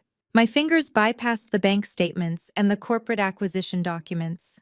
I reached all the way down to the very bottom of the thick file and pulled out a crisp, heavy stack of legal papers bound together with a dark blue ribbon. I held the document up under the bright crystal chandelier light so he could clearly see the bold black text printed on the very first page. Do you remember signing this prenuptial agreement exactly 5 years ago, Marcus? I asked him very softly. Do you remember signing this prenuptial agreement exactly 5 years ago? Marcus, I asked him very softly. He stared at the dark blue ribbon binding the thick stack of legal paper. I could clearly see the exact moment the distant memory registered in his panicking brain. 5 years ago, he was a highly arrogant junior executive desperate to protect his corporate bonus checks from his new wife. He actually hired a highly aggressive legal team to draft an incredibly restrictive contract just to ensure I could never touch his money if we ever got divorced. I happily signed the document without a single complaint because I was already quietly building my own massive corporate portfolio. He genuinely thought the contract was an impenetrable protective shield for his fragile ego, but tonight it was his absolute financial death warrant. I slowly untied the dark blue ribbon and let it fall onto the white linen tablecloth. I flipped past the standard boilerplate language until I reached page 42. I smoothed the heavy, expensive paper down with my hand and pointed directly to a long paragraph that was heavily highlighted in bright yellow ink. Let me refresh your memory about the specific legal traps your own expensive attorneys set for us, I said, my voice completely steady and commanding. Section 4, paragraph B, explicitly outlines the strict parameters of the morality and financial abuse clauses. Marcus swallowed hard, his throat working nervously as the blood drained entirely from his flushed face. What does that have to do with anything, he demanded, his voice completely losing its previous aggressive volume and cracking with intense fear. I looked down at the highlighted text and began to read the dense legal terminology aloud, so every single terrified guest at the table could hear it clearly. In the event that either party utilizes joint marital assets to knowingly fund, facilitate, or participate in any illegal enterprise, corporate fraud, or criminal embezzlement, all rights to marital property, corporate equity, and spousal support are immediately and permanently forfeited by the offending party. I paused for a brief moment, letting the heavy legal jargon sink deeply into the silent room. Furthermore, the offending party completely waives any and all legal rights to contest the absolute forfeiture of said marital assets in a court of law. I slowly looked up from the heavy document and locked my cold eyes directly onto his sweating face. Do you fully understand what those specific legal terms actually mean in the real world, Marcus? I asked him. You did not just make a few incredibly bad business investments.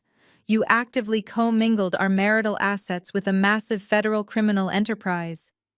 He violently shook his head from side to side in desperate, pathetic denial.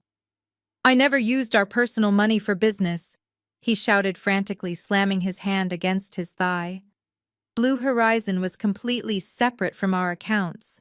That is another pathetic, ridiculous lie, I corrected him instantly, reaching back into the dark leather dossier resting on the table. I pulled out a perfectly preserved copy of a cleared bank check from exactly 3 years ago. You used our primary joint checking account to pay the initial corporate filing fees and the expensive legal retainers to establish Blue Horizon Consulting. You used marital funds to literally build the exact shell company you and Taylor used to steal millions of dollars from the Union Pension Fund. You also used that exact same joint account yesterday to buy Everline a vintage diamond bracelet and a custom luxury vehicle, completely exposing us to federal asset seizure. David let out a low, agonizing groan of pure disgust, burying his face deeply in his trembling hands. Everline stared at Marcus with absolute raw hatred, finally realizing he had recklessly dragged her directly into his terrifying criminal web. By using our joint marital funds to facilitate federal wire fraud and massive embezzlement, you automatically triggered the absolute worst penalty in your own prenuptial agreement. I explained, my voice ringing with total, undeniable finality. This highly restrictive contract legally severs you from every single asset I currently possess. You do not get to claim half of Apex Holdings. You do not get a single penny of my massive corporate dividends. You do not get this massive house or any of the luxury cars parked in the garage. This ironclad legal document completely strips you of absolutely everything you thought you owned. You walk away from this 5-year marriage with exactly $0.00. Marcus stared at the prenuptial agreement as if it were a highly venomous snake resting quietly on the dining table. The stark, terrifying reality of his complete financial annihilation was finally crashing down heavily on his shoulders. He was entirely trapped by his own arrogant legal maneuvering. He stared at me, his chest heaving rapidly as his desperate mind wildly scrambled for any possible escape route. Then he suddenly threw his head back and began to laugh. It was a loud, hysterical, completely unhinged sound that echoed violently against the crystal chandeliers above us. The sheer desperation in his breaking voice made his terrified colleagues physically recoil in their heavy leather chairs. He slammed his bleeding hand against the polished wood of the table one more time, glaring at me with absolute madness. "You cannot enforce that," he screamed, pointing a violently shaking finger directly at my calm face. "My firm's legal team will completely crush you in court. I am a senior partner." "You are a senior partner." I repeated his words slowly, letting the sheer arrogance of his statement hang in the heavy air of the dining room. "You genuinely believe that your prestigious commercial real estate firm is going to deploy its incredibly expensive corporate attorneys to protect a man who just stole millions of dollars from a union pension fund?" I turned my back on his violently red, sweating face and began to walk slowly toward the head of the polished mahogany table. My heels clicked rhythmically against the dark hardwood floor, echoing like a ticking clock in the dead, silent room. "You are incredibly naive, Marcus. Corporate legal teams exist solely to protect the massive corporate entity from severe financial damage. They absolutely do not exist to protect a toxic criminal liability like you." I reached my designated seat at the very head of the table. Unlike all the other panicked guests, I did not have a shiny silver cloche resting in front of my chair. I only had a single sleek black leather folder resting quietly on the pristine white linen tablecloth. I rested my hands flat against the polished wood and looked down the long, elegant table at the absolutely ruined people sitting trapped inside my house.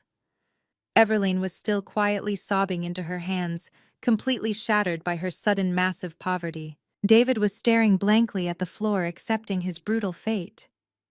Taylor was gripping his hair in absolute panic, knowing the federal agents were rapidly approaching. And Marcus was standing there breathing heavily, desperately clinging to the fragile false illusion of his corporate power. I picked up the black leather folder and flipped it open with a smooth, deliberate motion. Inside rested a single sheet of heavy premium paper. It was not a bank statement or a foreclosure notice or a glossy photograph of an incredibly messy affair. It was a highly official corporate press release scheduled to be published on the front page of the Financial Times at exactly 8 o'clock tomorrow morning. I pulled the crisp paper from the dark folder and walked slowly back down the entire length of the table until I was standing directly in front of my furious, desperate husband. I held the document out toward his chest. He hesitated for a brief, agonizing moment, his eyes darting suspiciously between my calm, confident face and the heavy paper. Finally, his violently trembling fingers reached out and snatched the document from my hand.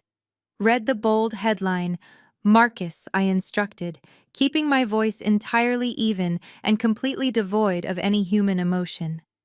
Read it out loud, so Taylor and all of your wealthy corporate colleagues can hear exactly what their prestigious firm has been up to today while they were busy insulting my cooking. Marcus looked down at the heavy paper.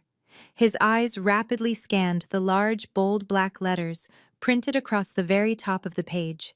His jaw suddenly dropped wide open, and the remaining aggressive color completely drained from his face, leaving him looking exactly like a terrified ghost. He opened his dry mouth to speak, but his vocal cords completely failed him. He simply stood there staring at the press release as if it were written in a strange foreign language he could not possibly comprehend.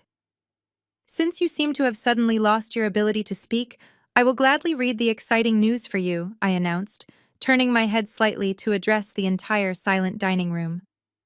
The headline officially announces that Apex Holdings has successfully completed a massive $50 million hostile takeover of your highly prestigious commercial real estate firm.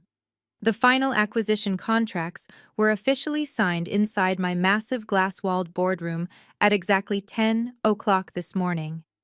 The few remaining corporate guests sitting at the table gasped loudly in absolute shock. They looked wildly at Marcus, waiting desperately for him to aggressively deny the insane corporate claim, but he remained completely silent. His terrified eyes were permanently glued to the undeniable corporate seal printed heavily at the bottom of the page. "You spent the last 5 years treating me like an uneducated domestic servant." I continued, my voice rising slightly to fill the elegant room with undeniable, absolute authority.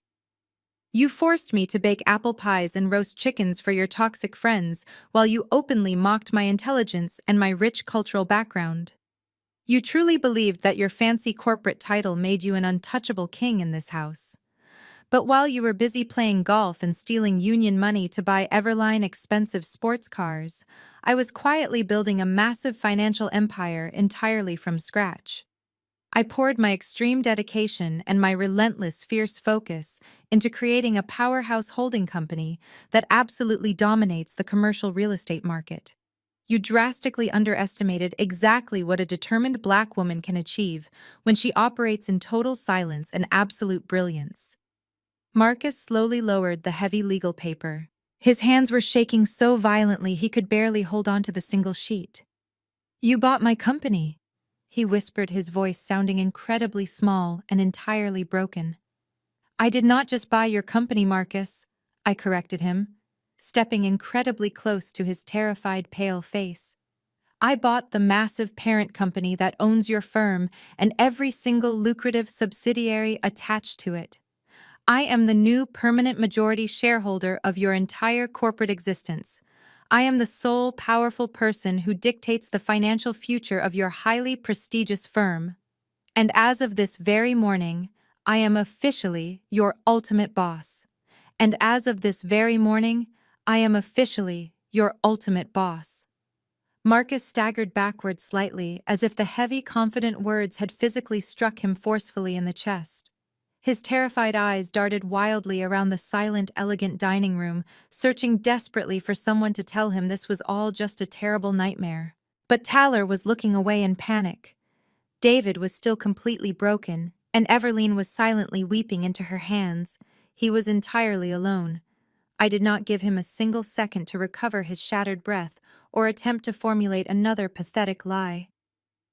"As your new majority shareholder and the acting chief executive officer of your parent company, I am utilizing my executive corporate authority right here and right now," I announced, my voice echoing coldly off the polished mahogany walls. "Marcus, you are officially terminated from your position as senior director. You are fired effective immediately." I watched his facial muscles twitch uncontrollably.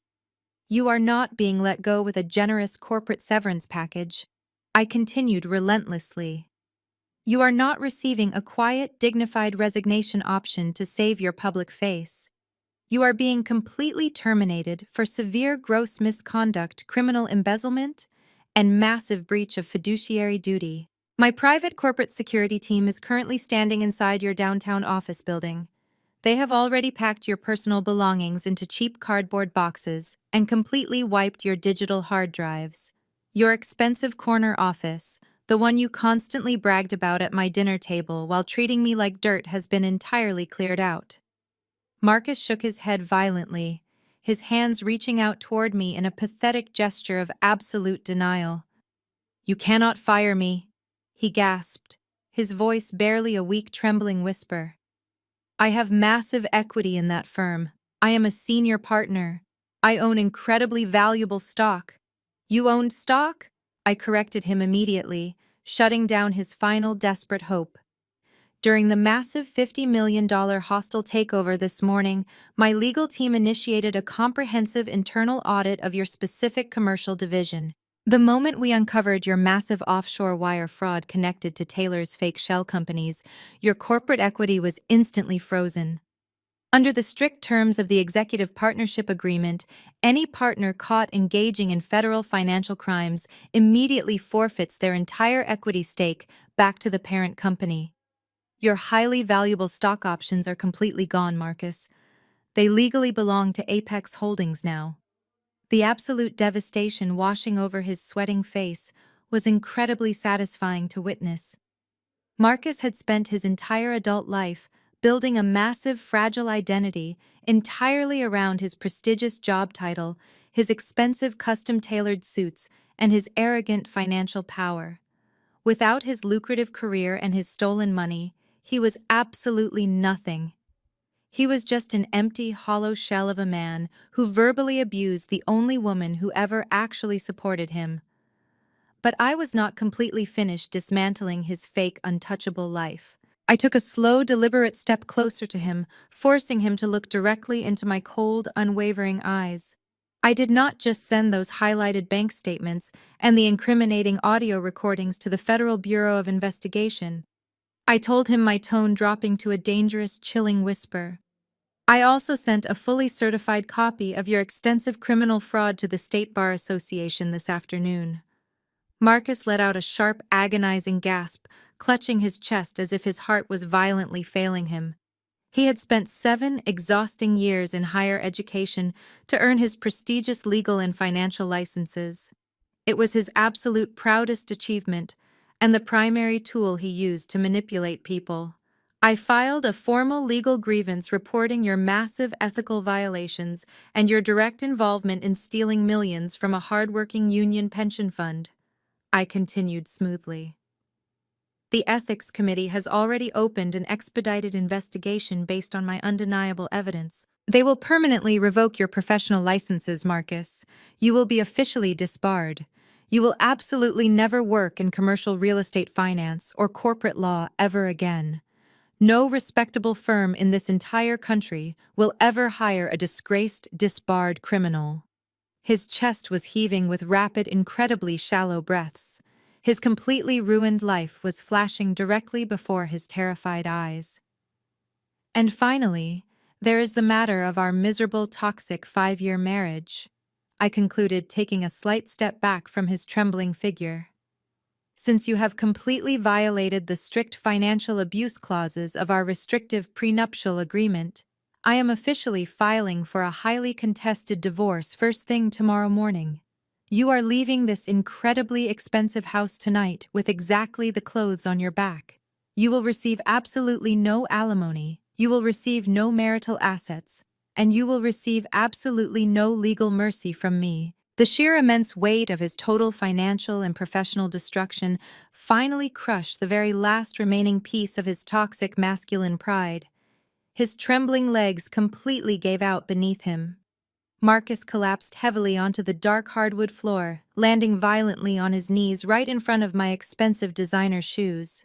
His arrogant posture was entirely shattered, his face was covered in cold, terrified sweat, and he slowly reached his shaking hands up toward me, desperately preparing to beg. His arrogant posture was entirely shattered, his face was covered in cold, terrified sweat, and he slowly reached his shaking hands up toward me, desperately preparing to beg. "Please, Zara," he cried out, his voice completely breaking into a pathetic, high-pitched whine. "You cannot do this to me. We are married. We stood in front of our friends and family and promised to love each other for better or for worse. You promised to stay by my side through everything. I am your husband. I made a terrible mistake, but I did it because the corporate pressure was completely destroying me. I just wanted to provide a beautiful life for us. I wanted to give you this massive house and everything you ever dreamed of having." I looked down at the man kneeling on my floor and felt absolutely nothing but pure disgust. I took a slow, deliberate step backward physically, distancing myself from his toxic, manipulative grasp. "Do not dare weaponize our wedding vows against me now, Marcus," I commanded, my voice remaining incredibly cold and entirely steady. "You completely abandoned those sacred vows the very first time you stole money to buy another woman a diamond bracelet. And do not ever claim you committed federal fraud to provide for me. I provided for me. I bought this massive house. I paid for the luxury cars.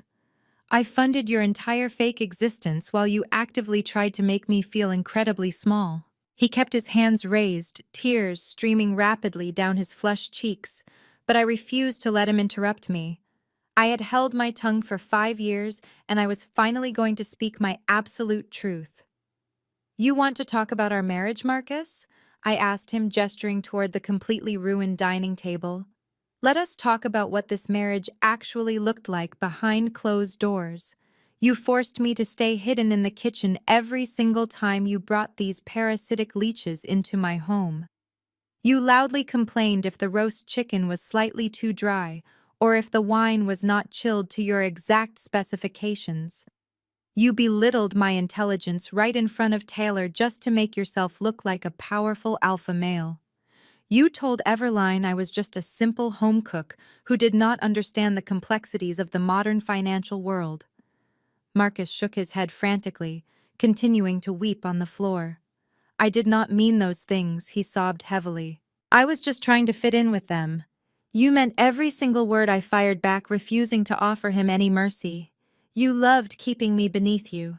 You thrived on the false belief that I was entirely dependent on your massive salary. But the best part of your delusion was what I was actually doing while you treated me like dirt. Every time you banished me to the kitchen to bake your ridiculous apple pies, I was sitting at the granite island with my laptop open. While you were playing golf and drinking expensive scotch, I was ruthlessly negotiating global supply chain contracts. While you were stealing thousands from union workers, I was securing millions in venture capital. I built an international multi-million-dollar corporate empire from the exact kitchen where you forced me to wash your dirty dishes." The immense contrast between my massive success and his public criminal failure hung heavily in the air. The other guests remained entirely silent, captivated by the brutal dismantling of a man they once deeply respected.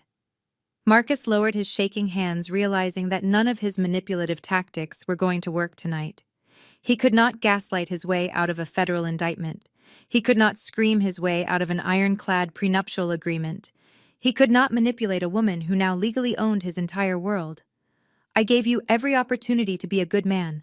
I told him, my voice dropping to a quiet, definitive tone.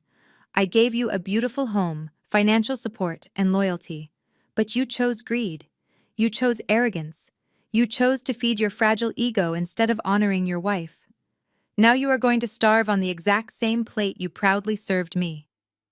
Before Marcus could formulate another desperate plea to save his ruined life, the heavy atmosphere in the room shifted. A bright, rhythmic flashing pierced through the tiny metal cracks of the steel security shutters covering the dining room windows. Intense, alternating flashes of bright blue and red light painted frantic shadows across the mahogany walls. A split second later, the distant wailing sound of emergency sirens began to echo down our quiet street.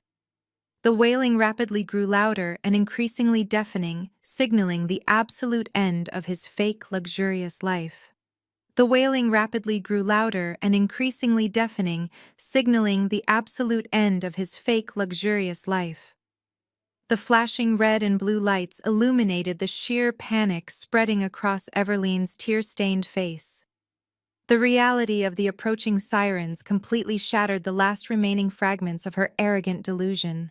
She scrambled up from her leather chair, her expensive dress stained with spilled wine. She stumbled around the shattered crystal glass and threw herself toward the head of the table. David reached out weakly, but she shoved him away, desperate to save her own skin. "Zara, please," she begged, her voice trembling with a pathetic mixture of fake humility and raw desperation. "You have to help me. You cannot just let the bank take my massive beachfront estate. I will be completely ruined in my social circles. My prestigious friends will absolutely laugh at me. Just give me a small loan from your holding company. You clearly have millions of dollars sitting in your accounts right now. I will pay you back every single penny. I will even be your best friend. I am so incredibly sorry if I made you feel unwelcome in our family. I was just stressed, and I took it out on you." I stared down at her pleading face, feeling absolute clarity wash over me. For years, I had quietly endured the heavy, suffocating weight of her toxic white privilege. I watched her weaponize her generational wealth against me, using it as a heavy, blunt instrument to constantly remind me of my supposed inferiority. "You are not sorry about how you treated me, Everline," I said, my voice slicing through the chaotic noise of the approaching sirens. "You are only sorry that the woman you deeply despised is now the absolute sole owner of your entire miserable existence. You do not want a loan to rebuild your life. You want a massive handout to protect your fragile artificial image." She opened her mouth to argue, but I raised my hand, silencing her.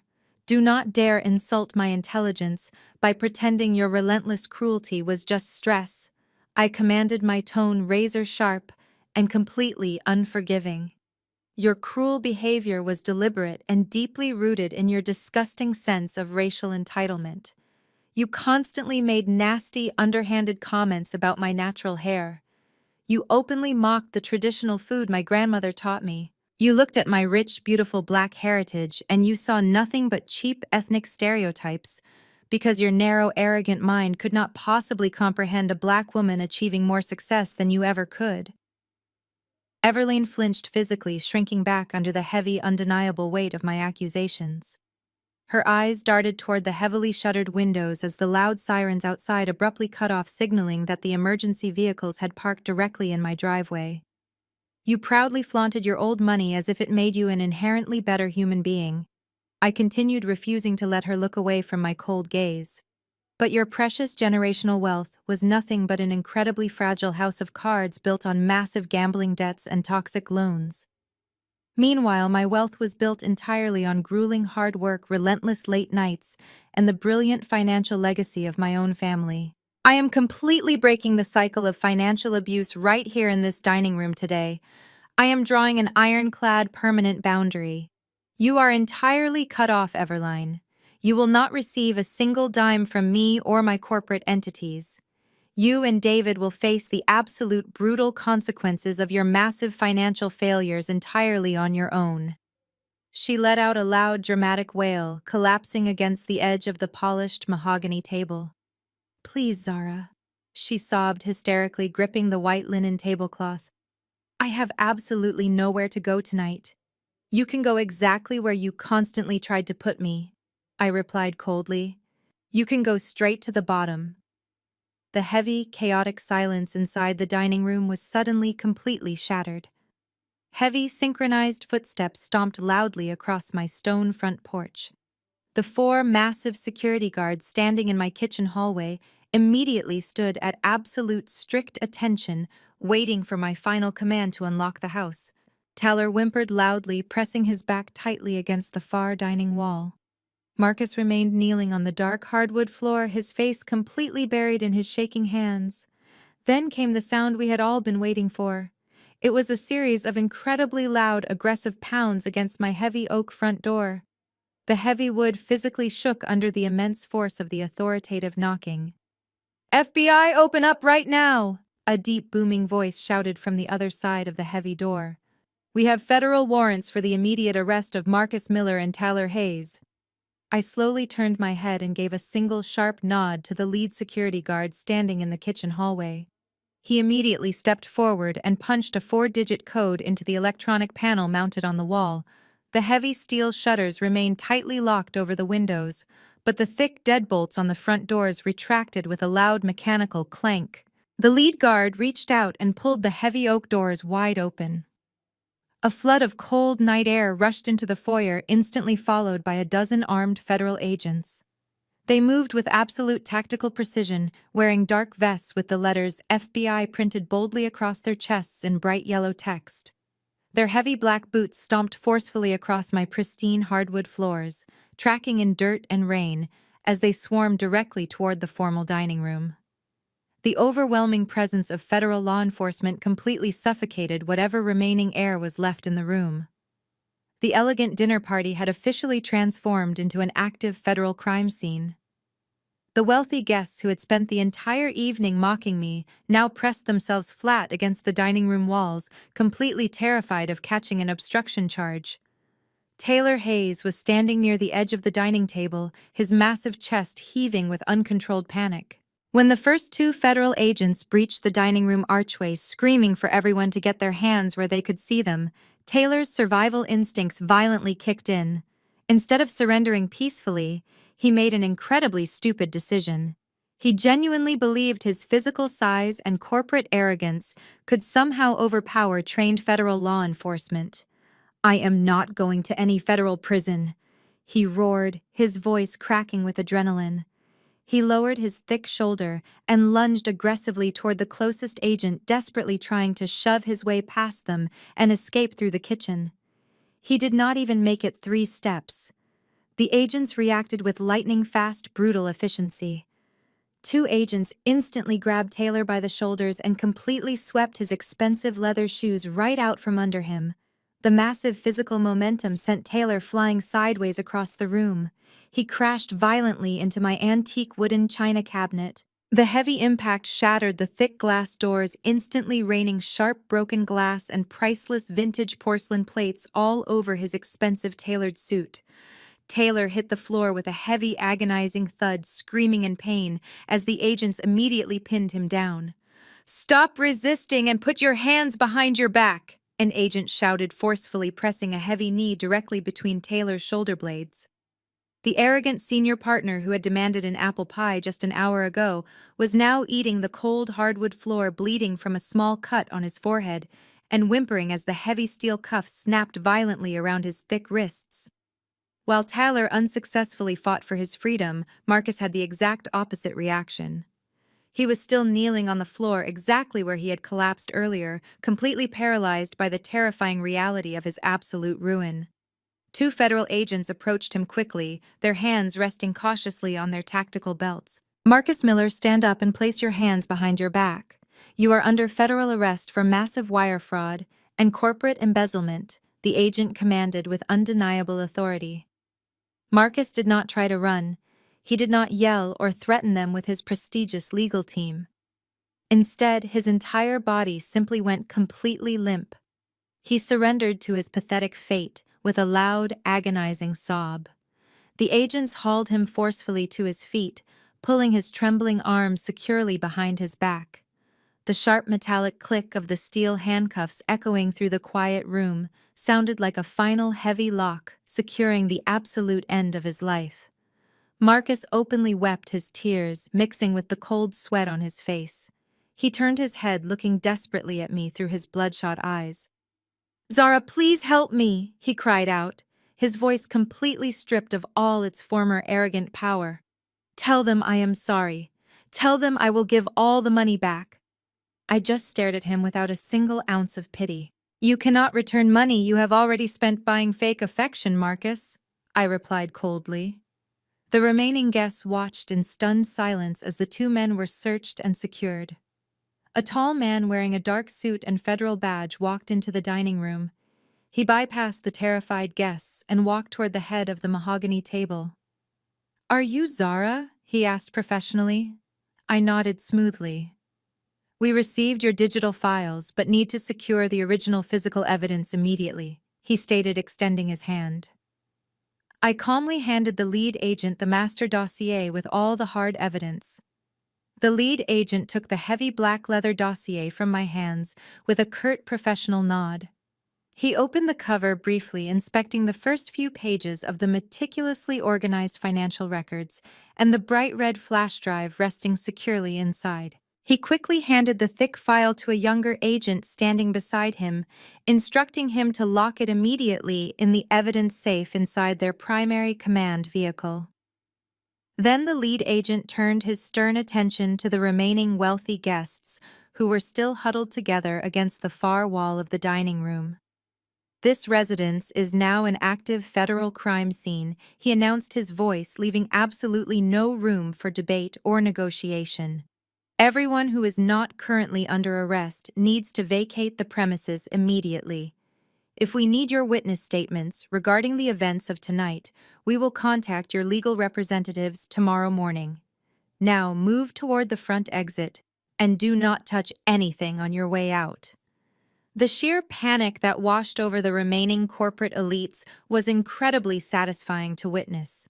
The arrogant men and women who had confidently marched into my home just a few hours ago, acting like untouchable royalty, were now frantically scrambling toward the foyer like frightened mice fleeing a sinking ship.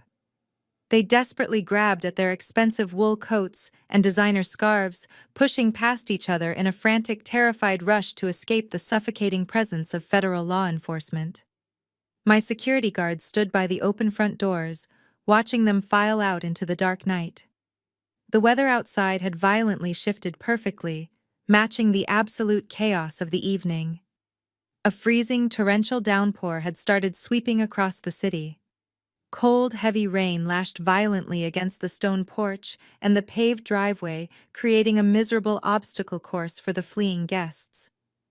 Everline was among the first to be pushed out the door by the rushing crowd. She snatched her heavy fur coat from the entryway bench, but in her blind panic she fumbled the thick fabric. The coat slipped from her trembling hands and fell directly into a large muddy puddle, forming on the stone welcome mat. She let out a sharp cry of dismay, but she was too terrified of the armed agents to stop and pick it up. She stumbled out into the freezing rain, her thin designer dress instantly soaked through and clinging uncomfortably to her shivering body. She began to march aggressively down the long, wet driveway, completely forgetting that she no longer had the keys to the luxury vehicle parked there. She took 3 aggressive, hurried steps before the uneven, slippery paving stones caught the edge of her expensive shoe. A loud, sharp snap echoed clearly through the heavy rain. The thin stiletto heel of her $1,200 red-bottom shoe broke completely cleanly off. Everline lost her balance entirely. She pitched forward, her arms flailing wildly in the cold, wet air, and crashed hard onto the unforgiving driveway. Her pristine blonde hair was instantly plastered to her face, and her expensive makeup ran down her cheeks in dark, ugly streaks. She sat in the freezing, muddy water, completely ruined and entirely homeless, and she began to scream. She turned her unhinged fury entirely onto David, who was slowly walking out the front door right behind her. "Look at what you have done to me!" she shrieked, her voice completely raw and hysterical. We have absolutely nothing, David. We have nowhere to sleep tonight. David simply stood in the freezing rain, staring down at her pathetic, screaming form, completely numb and entirely defeated. He did not offer her a hand to help her up. He simply let the heavy, cold rain wash over his expensive suit, resigning himself entirely to his miserable fate. Behind them, the rest of the corporate parasites faced their own miserable exits. Richard's wife marched straight past her cheating husband, dialing a taxi service and loudly refusing to let him share the ride.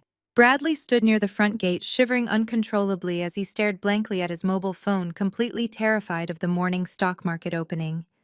Finally, the federal agents began to lead the two arrested men out into the harsh storm. Taylor was pushed out first, still loudly threatening to sue the entire federal government, while the agents practically dragged him toward the waiting armored vehicles. Then came Marcus. He walked incredibly slowly, his head bowed, his expensive tailored suit instantly drenched by the heavy freezing downpour. The cold metal handcuffs were secured tightly behind his back, forcing his shoulders into a hunched, defeated posture. Just as he reached the absolute edge of the front porch, stepping over the threshold of the heavy oak doors, Marcus suddenly stopped walking. He ignored the federal agent pushing him forward and slowly turned his head to look back inside the house one last time. He looked past the armed guards and saw me standing perfectly still in the warm, brightly lit foyer. I was completely dry, entirely unbothered, and radiating absolute, undeniable authority. I was not the subservient home cook he had tried to humiliate. I was the powerful chief executive officer who had masterfully dismantled his entire existence. In that brief, silent moment, looking through the freezing rain, the devastating reality finally crashed down on him. He saw exactly what his toxic arrogance had cost him. He realized with absolute crushing clarity that he had thrown away a brilliant, powerful queen just to chase the empty applause of people who were currently screaming in the mud. The heavy oak doors finally swung shut, completely cutting off the sounds of the freezing rain and the distant wailing sirens. The lead security guard firmly engaged the heavy deadbolts, sealing the chaotic outside world away from my private sanctuary. I stood in the warm, brightly lit foyer and listened as the chaotic, frantic energy slowly drained from the massive house. For the very first time in 5 long years, the suffocating presence of Marcus and his toxic friends was entirely gone. I slowly turned around and walked back down the hallway, my heels echoing softly against the pristine hardwood floor. I stepped through the archway and surveyed the absolute destruction left behind in the formal dining room. It looked like a brutal corporate battlefield. Heavy leather dining chairs were knocked backward and scattered haphazardly across the expansive room. The pristine white linen tablecloth was completely ruined, deeply stained by dark red wine that had spilled from overturned crystal glasses. Shards of broken crystal and jagged pieces of priceless vintage porcelain from the shattered china cabinet covered the floor, reflecting the bright light of the chandeliers above. The heavy silver cloches were tossed aside like discarded metal shields. Scattered among the broken glass and spilled wine were the crisp legal papers, the glossy infidelity photographs, and the severe foreclosure notices that had systematically destroyed 10 arrogant lives in less than 2 hours. I walked slowly around the massive mahogany table, observing the specific remnants of their destroyed lives. I saw the shiny brass keys to Everlene's foreclosed Hamptons estate, resting near a dark pool of spilled wine. I saw the glossy photographs of Richard's miserable affair scattered near a broken water glass. I saw the heavy blue ribbon that had bound Marcus' ironclad prenuptial agreement, lying discarded on the wet floor. Every single piece of trash in this room represented a massive toxic lie that I had successfully exposed and completely destroyed. I stood at the edge of the ruined room and took a very long, deep breath. The air no longer smelled like Everlene's suffocating designer perfume or Marcus' stale scotch. It smelled like cold rain and absolute, undeniable victory. Society dictates that a woman whose entire marriage has just violently exploded should fall to her knees and weep. They expect the betrayed wife to desperately mourn the sudden loss of her husband and the complete destruction of her traditional family unit. I waited for the heavy tears to come, but my eyes remained completely dry. I did not feel a single ounce of sorrow or regret. Instead, I felt a massive heavy weight physically lift off my tired shoulders. For 5 entire years, I had systematically shrunk myself to fit inside a tiny, pathetic box designed by a fragile, insecure man. I had constantly dimmed my own brilliant light just so his incredibly weak ego would not feel threatened by my massive success. I had spent thousands of hours secretly negotiating massive global contracts while stirring pots of hot soup just to maintain the domestic illusion he demanded. I had secured millions of dollars in international venture capital while patiently listening to him loudly brag about his pathetic mid-level corporate bonuses. But the exhausting theatrical performance was finally over. The heavy, suffocating mask was permanently off. I looked at my reflection in the dark window pane, and I saw a strong, resilient black woman who had survived incredible emotional abuse and emerged completely victorious. I had successfully protected my grandmother's legacy and built an empire that no arrogant man could ever take away from me. I was no longer Marcus' obedient little wife. I was the chief executive officer of Apex Holdings, and I was completely untouchable. I did not have to hide my immense wealth, my ambitious drive, or my ruthless corporate intelligence ever again. The massive burden of protecting a corrupt, cowardly man was entirely gone, leaving behind a profound sense of absolute peace. I was finally completely free to exist exactly as I am.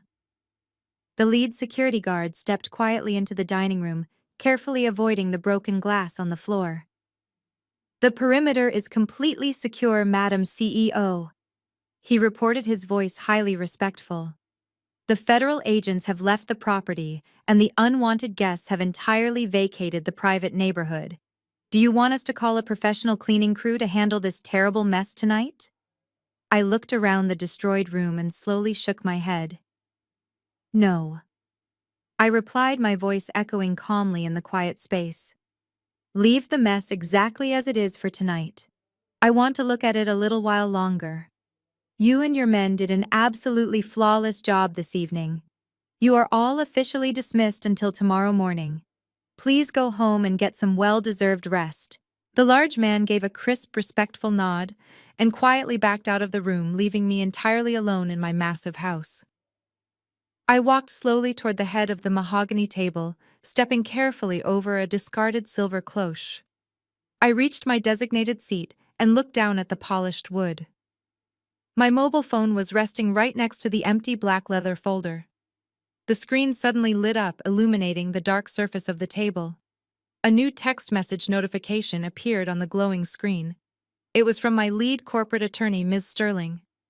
I picked up the phone and read her brief, concise message. "The massive acquisition paperwork has been successfully processed, and the executive board has been completely notified," she wrote. "The commercial real estate firm is officially yours, Zara. What is your first order of business?" I stared at the glowing screen of my mobile phone for a long, quiet moment. My fingers moved swiftly across the digital keyboard. "Fire the entire executive board first thing Monday morning," I typed back, sending the definitive message into the digital ether. I locked my phone and slid it deep into the pocket of my tailored dress. I turned my back on the completely ruined dining room and walked down the short hallway, pushing open the heavy swinging door that led directly into my sprawling gourmet kitchen. The massive space was completely pristine and unnervingly quiet.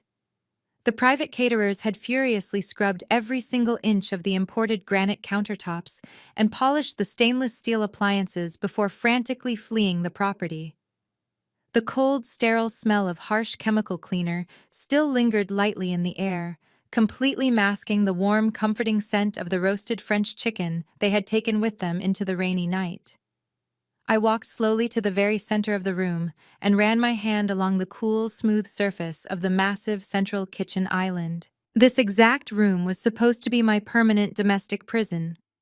Marcus had specifically designed this suffocating narrative to keep me entirely contained and easily controlled. He desperately wanted a pretty obedient wife who stayed quietly out of sight preparing lavish, elaborate meals for his arrogant colleagues while he loudly played the role of the powerful, wealthy provider. He honestly believed that confining me to this culinary space would completely strip away my ambition and make me entirely dependent on his stolen corporate wealth. He fundamentally misunderstood the very nature of this room, and he completely underestimated the deeply rooted power of the women in my family. Marcus looked at a kitchen and saw absolute servitude. I looked at a kitchen and saw the exact birthplace of my entire financial empire. My grandmother did not have a fancy corporate corner office or an incredibly expensive Ivy League education. She had a tiny, cramped kitchen in a deeply segregated neighborhood and an absolutely brilliant mind for complex logistics. She started a small neighborhood catering business using nothing but her incredible talent for authentic Southern soul food and an unwavering, relentless work ethic. I grew up sitting on a chipped wooden stool, watching her effortlessly manage complex supply chains, negotiate fiercely with local grocery vendors, and balance detailed accounting ledgers entirely by hand. She taught me that true wealth was never about wearing expensive designer clothes or driving leased luxury cars like Everline did. True wealth was about owning the actual land, owning the fundamental resources, and maintaining absolute ironclad control over your own financial destiny. When I first started Apex Holdings 5 years ago, I did not use a massive family trust fund or stolen union pension money.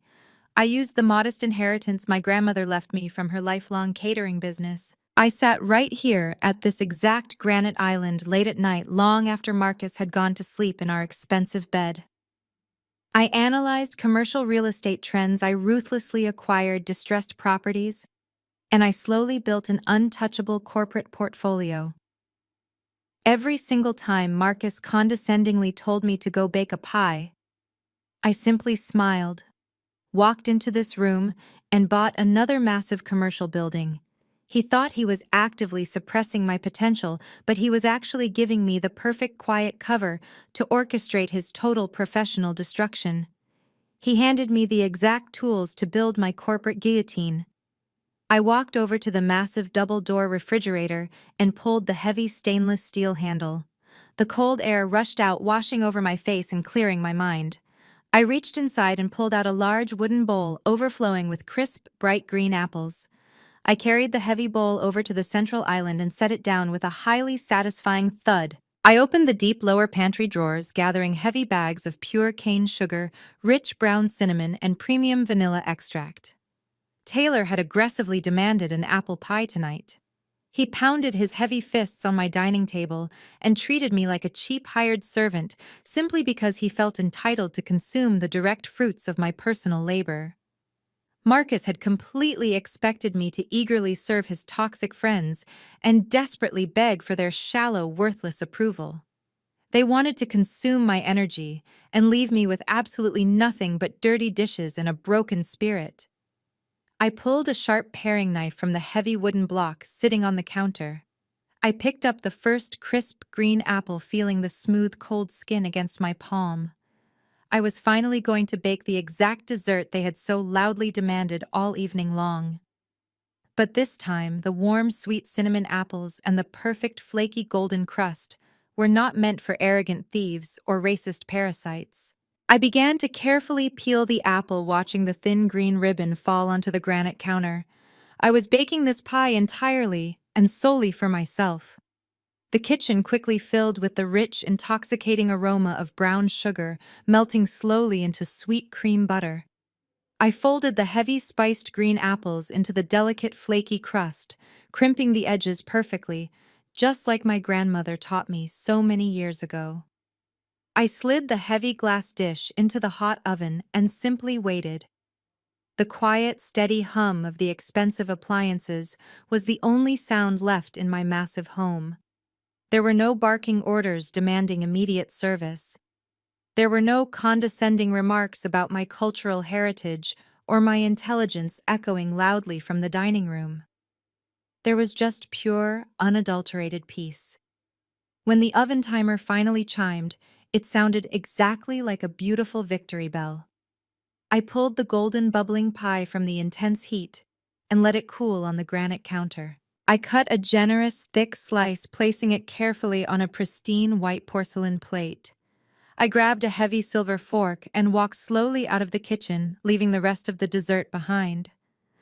I walked through the quiet living room and stepped up to the massive floor-to-ceiling windows that overlooked the glittering city skyline. The freezing torrential rain was still falling heavily outside, blurring the bright neon lights of the downtown financial district. I looked out at the towering glass skyscrapers piercing the dark night sky, knowing that my holding company now legally owned several of those exact massive buildings. Somewhere out there in that cold, wet city, Marcus was currently sitting inside a sterile concrete holding cell wearing heavy federal handcuffs instead of his custom-tailored Italian suits. Taylor was desperately trying to convince a federal public defender to take his massive fraud case because his offshore accounts were completely frozen by the government. Everline and David were wandering the flooded streets, completely locked out of their lavish life, scrambling to find a cheap roadside motel that would accept a heavily maxed-out credit card. And here I was, standing in the absolute warmth of my fully paid-off mansion, eating a perfect slice of homemade pie. I took a slow, deliberate bite, tasting the sweet cinnamon and the warm, tart apples. I looked directly into the reflection of the dark glass, and then I looked right past it directly at you. Yes, I am talking to you right now. I know exactly why you stayed up late listening to this entire story. You know exactly what it feels like to be constantly underestimated by the people around you. You know what it feels like to sit quietly in a crowded room while arrogant people loudly take all the credit for your brilliant ideas and your exhausting hard work. You have smiled politely while toxic relatives or entitled bosses talked down to you, treating your very existence as an incredibly convenient stepping stone for their fragile egos. Society constantly tells women to be loud and aggressive if we want to be heard in this world. They tell us to fight every single petty battle and fiercely defend our honor against every tiny insult thrown our way. But I am telling you today that true absolute power does not ever need to scream to establish its dominance. True unstoppable power moves in absolute total silence. When they try to force you into a tiny, insignificant box, you do not argue with them. You simply nod, you smile, and you quietly buy the entire corporate building that houses their precious little box. You must use their massive underestimation as your ultimate camouflage. While they are busy laughing at you and mocking your quiet nature, you must relentlessly build your empire in the deep shadows. You gather your resources, you secure your complete financial independence, you read the fine print on every single contract, and you carefully lay all the traps. You never have to loudly announce your brilliant strategy to a table full of parasites. Let your undeniable massive success be the absolute loudest noise in the room. Let your heavy bank accounts, your legally binding ownership deeds, and your unshakable peace of mind be your ultimate devastating revenge. When the time is perfectly right, you simply lift the silver cover and let them completely choke on the absolute reality of their own toxic actions. Marcus and his parasitic friends walked into my beautiful home tonight, fully expecting me to bow down and serve them another delicious plate of total submission. They wanted a meal. I gave them a feast of consequences. Happy Women's Day.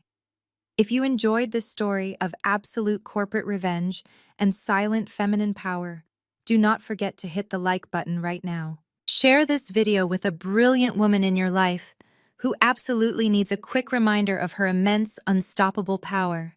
Make sure you subscribe to the channel and turn on all notifications so you never miss another story of sweet, absolute justice. Leave a comment down below and tell me exactly how you are building your own silent empire this year. Would you like me to write another story, exploring the next chapter of Apex Holdings?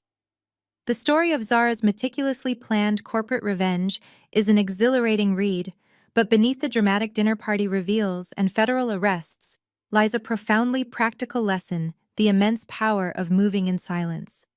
Often when we are underestimated, marginalized, or belittled by those around us, our first instinct is to loudly defend our worth. We want to argue to prove our detractors wrong and to demand the respect we know we deserve.